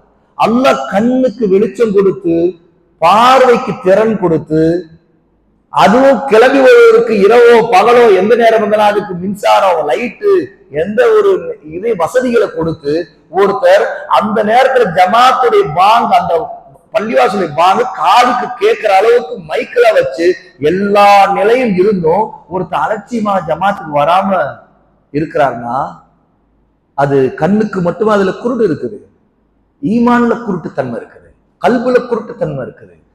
இந்த உலகத்துடைய இச்சைகள்ல அவர் மயங்கி கிடக்கிறார். அவருடைய வாழ்க்கையில அவர் மிகப்பெரிய ஏமாளியாக இருக்கிறார். இமாம் ஜமாத்துடைய நன்மைகளை இழக்கிறார். அப்போ இந்த அத்தனை விஷயங்களும் இதுல ஒன்று சேர்ந்துருது அப்படிங்கிறது நம்ம இதுல தெரியுது. அப்போ ஒரு மனிதனுடைய வாழ்க்கையில ரமதானுடைய நோன்புங்கிறது அது நோன்பின் மாதம் மட்டும் நினைக்கக்கூடாது, அதுவும் தொழுகையின் மாதம் தான். ஏன்னா தொழுகை மற்ற காலங்களை விட கூடுதலா வலியுறுத்தப்பட்டிருக்கிறது இதுல ரமதானுடைய காலம். மற்ற காலத்துல வலியுறுத்தப்படாத, ஆர்வமூட்டப்படாத பெரிய அளவுக்கு இரவு தொழுகை பெரிய அளவுக்கு இல்லை. ஆனா ரசூல் ஸல்லல்லாஹு அலைஹி வஸல்லம் இந்த அளவுக்கு ரமதான்ல தானும் அமல் செய்யும். அது கடைசி 10 வந்துவிட்டா ரசூல் ஸல்லல்லாஹு அலைஹி வஸல்லம் குடும்பத்தார்களை எழுப்பி விடுவாங்க. அது எப்படி ஆயிஷா ரலியல்லாஹு அன்ஹா சொல்றாங்க, இரவுக்கு உயிர் கொடுப்பார்கள், ராத்திரி மாதிரி இருக்காது, அது உயிருள்ள ராத்திரியா இருக்கும். அப்படின்னா என்னன்னா, இரவு எல்லாரும் தூங்கிட்டு இருக்காங்கன்னா அந்த தூங்குறதெல்லாம் பார்த்தா எல்லாம் ஜனாசா மாதிரி தெரியும், இரவு செத்து போய் கிடக்குதுன்னு அர்த்தம். எல்லாரும் மையத்தா இருக்கிறாங்க, மையத்து தானே, நம்ம தூங்குறப்ப மையத்து, நம்ம உயிரை எல்லாம் கைப்பற்றிட்டான் எல்லாம். அப்போ தூங்குறவர்கள் எல்லாம் மையத்தாக இருக்கிறார்கள், அந்த இரவு மையத்தா இருக்குன்னு அர்த்தம். ரசூலுல்லாஹ் உயிர் கொடுக்குறாங்க. எப்படி உயிர் கொடுக்குறாங்க? எல்லாரும் எழுப்பி விட்டுருவாங்க. ஆயிஷா ரலியல்லாஹு அன்ஹா ரசூலுல்லாஹ் கடைசி 10 அத்தனை பேர் எழுப்பி விடுவாங்க தன்னுடைய குடும்பத்தார். தானும் கட்டுப்பாட்டோடு இருப்பார்கள், மனைவியிடம் யாரும் சேர மாட்டார்கள். கடைசி 10 ரசூலுல்லாஹ் 100% முழுக்க துறவரத்தை கடைபிடிப்பாங்க, மனைவியிடம் நெருங்க மாட்டாங்க. அப்படின்னா என்ன? முதல் 20 ரமதானுடைய முதல் 20 இரவுகள் வரைக்கும் ரசூல் ஸல்லல்லாஹு அலைஹி வஸல்லம் இரவிலும் மனைவியிடம் சேர்வார்கள். ஆனால் கடைசி 10 வந்துவிட்டால் சேர மாட்டார்கள். இபாதத்திலே அந்த அளவுக்கு தன்னை முழுக்க திளைக்க செய்வார்கள், குடும்பத்தாரையும் ஆர்வமூட்டுவார்கள், எழுங்கள் என்று சொல்லுவார்கள்.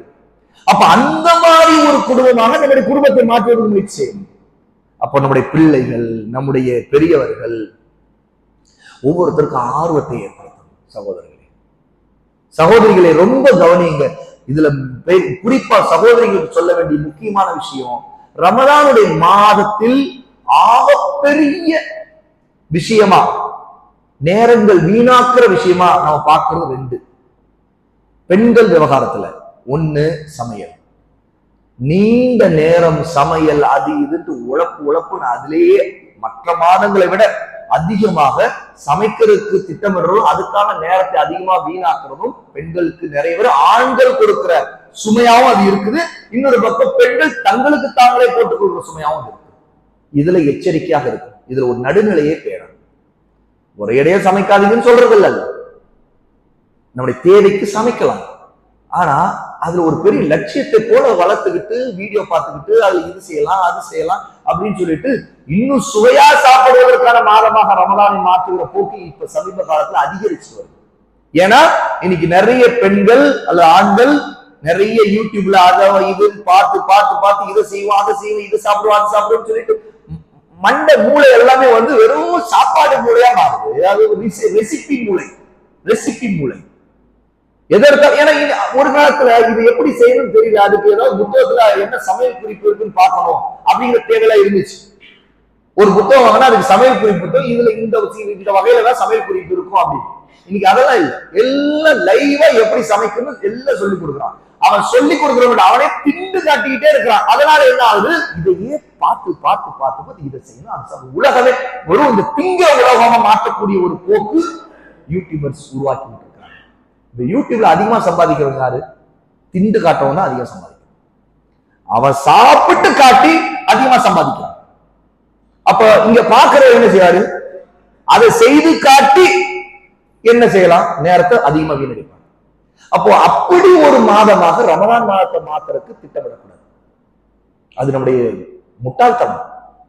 என்ன நோக்கத்துக்காக ரமலானை பற்றி எவ்வளவு சிறப்புகள்லாம் ஹதீஸ்கள்லயும் ஆயத்துல வந்ததோ அதுக்கு தலைகீழா ரமலான் என்றால் இந்த ரெசிபி அந்த ரெசிபி மாஷா அல்லாஹ் அல்ஹம்துலில்லாஹ் எல்லாருக்கும் விதவிதமா ஒரு நோன்பாளி கூப்பிடுவோம், அவருக்கு நோன்பு திறக்க ஏற்பாடு பண்ணா நிறைய செய்யும். அந்த நோன்படிக்கு அவருக்கு தேவைப்படாது, அவரு சிம்பிளா குடிச்சு அல்ஹம்துலில்லாஹ் சொல்றதுதான் அவரும் நோன்பு வச்சிருப்பாரு. அவருக்கு இன்னும் ஓவரா இதை அவரால் சாப்பிடவே முடியாது. ஆனா அதுக்கு இவங்க போட்ட கலைவரங்கள் இவங்க செய்த ஆர்ப்பாட்டங்கள் நிறைய வீடுகளை விருந்தாளிகளை கவனிக்கிறங்கிற பேர்ல இதெல்லாம் ரமலான்ல செய்யற விஷயமே இல்ல. ரமலான்ல விருந்தாளிகள் கவனிக்க ஒரு பெரிய நன்மை இருக்கிற கியாமல ராத்திர நிக்கிறீங்க, அந்த பகலெல்லாம் விருந்தாளிகள் சமைங்கன்னா மாற்றம் இருக்கு இல்ல. அப்ப இந்த தப்பு பெரிய நம்முடைய டைவர்ஷன், நம்மை திசை திருப்பதற்கு சைத்தான் செய்யற பெரிய சூழ்ச்சி. இரண்டாவது, இந்த ட்ரெஸ் எடுக்கிறதுக்காக சொல்லிட்டு முழு ரமதானை நாசமாக்குற, அது ஸ்பெஷலா என்ன செய்யறது தெரியுமா, கடைசி 10 நாசமாக்குறது. நவுது பில்லாஹ். கடைசி 10 ட்ரெஸ் எடுத்து அது ஸ்பெஷல். எப்படி அப்பதான் புது கலெக்ஷன்லாம் ரொம்ப அதிகமா வந்துடும். ஏன்னா நெருக்கமாயிடுச்சு, ஈடு நெருங்கிடுச்சு இல்லையா. அப்போ இல்ல ஆம்பளைங்க ஓரளவு தப்பிச்சிடலாம், பொம்பளைங்க ஓவரா போய் தப்பிக்க முடியாம மாட்டேங்குது. ஏன், ஏற்கனவே அவங்களுக்கு இது எடு அதை எடு எதை எடுத்து போட்டா எதை எடுக்கவே தெரியல அப்படின்னு நேரத்தை வீணடிக்கிறவங்க இந்த ரமலான் கலெக்ஷன் அது இதுனா அப்புறம் எங்கெங்க இருக்குது, எத்தனை வாட்ஸ்அப்ல எத்தனை ஸ்டோர்ஸ் இருக்கு, வாட்ஸ்அப் ஸ்டோர்ஸ். அதை பார்க்கறதுல நேரத்தை வீணடிக்கிறதுல நாளெல்லாம் வீணடிச்சுது. அப்புறம் நேர்ல போய் வீணடிக்கிறதுக்கு சாயங்காலம் ஆனா அல்லது மற்ற நேரம் எந்த நேரம் கிடைக்குது அந்த நேரம் அவள் பிளானிங். நோன்பு திறக்கிற நேரத்தில் ரொம்ப பிஸியா இருக்கும். அதுக்காக சமைக்கிறதுக்கு நாங்க 3 மணிக்கு மதியம் சாப்பிட்டு முடிச்சோம், மதியத்துக்கு பிறகு ஆரம்பிச்சிடும், அதெல்லாம் முடியணும். அதுக்கு பிறகு அதுக்குள்ள தொழுகை எல்லாம் இருக்கு, இதெல்லாம் பிளான் பண்ணி அதுக்கு தகுந்த அப்ப பகல்ல அப்புறம் நோன்பு வச்சுட்டோம்னா அதுக்கு தூங்குறது, அது தூங்குறது நாசமா போறோம். நல்லா பாதுகாப்பு, நிறைய நேரத்தை வீணடிக்கிறது. இன்னைக்கு 3 பிரச்சனை முக்கியமா பிரச்சனை: திங்கிறது, உடுத்துறது, தூங்குறது. இந்த 3 முக்கியமான எதிரிகளை அடையாளம் கண்டு அந்த எதிரிகளை கண்ட்ரோல் பண்ணி நம்முடைய கட்டுப்பாடு. தூங்கவே வேணாம்னு சொல்லல, திங்கவே வேணாம்னு சொல்லல, உடுத்தவே வேணாம்னு சொல்லல, ஆனா எல்லாத்துக்கும் வரம்பு இருக்கு. ஏன்னு கேட்டா எதெல்லாம் நம்மை வரம்பு மீற வைக்கிறதோ அதெல்லாம் நம்மை பாவங்களின் பக்கம் கொண்டு போறதுக்கும் நேரத்தை வீணடிக்கிறதுக்கும் நம்மை தள்ளிவிடும் சகோதர சகோதரிகளே. ஆகவே அல்லாஹ் தஆலா இந்த அத்தனை விஷயங்களில் கவனமாக இருந்து கொண்டு நம்முடைய ரமதானுடைய மாதத்தை அல்லாஹுக்காக உண்மையாக நாம் இஹ்லாஸாக எதிர்பார்த்து நாம் நன்மைகளை ஆதரவு வைத்து ரமதானுடைய மாதத்தில் இபாதத்துகளை அதிகம் செய்யக்கூடியவர்களாக, தக்வாவை கடைபிடிப்பவர்களாக, ஹராமை விட்டு விலகியிருப்பவர்கள், அவருடைய பேச்சு செயல்பாடுகள் அத்தனை விட்டும் கவனமாக நல்ல அமலின் பக்கம் அதை அமைத்துக் கொண்டு மொபைலில் நேரத்தை வீணடிப்பது, இந்த எல்லா விஷயத்துக்கும் விலகி மொபைலுக்கு முதல்ல பூட்டு போடுறது, இதுல தேவைக்கு மட்டும் மொபைல் எடுத்து பயன்படுத்துறது, வெட்டியாக வீணாக இந்த சோசியல் மீடியா அது இதுன்னு நேரங்களில் நிறைய அதுல செலவழிப்பது எல்லாவற்றை விலகி அல்லாஹ்வுடைய குர்ஆனோடும் நோன்போடும் கியாம் தொழுகை இரவு தொழுகையோடும் தஸ்பீக திக்ரோடும் அதிகமாக நன்மையான காரியங்களை செய்வது, நோன்பாளிகளுக்கு உதவுவது, நன்மை செய்வது, உறவினர்கள், நம்முடைய அண்டை வீட்டார், பக்கத்துல உம்மத்துல இருக்க நம்முடைய தெருவில் இருக்கக்கூடிய மக்கள், இவங்களோட நல்ல விதத்திலே அவங்களுக்கு மார்க்கத்தை சொல்லிக் கொடுத்து மக்களுக்கு நன்மையை பக்கம் ஆர்வமூட்டக்கூடியவர்களாக அல்லாஹ் தஆலா நம் அனைவரையும் ஆக்குவானாக என்று நிறைவு செய்கிறேன். பாரக்கல்லாஹு ஃபீக்கும்.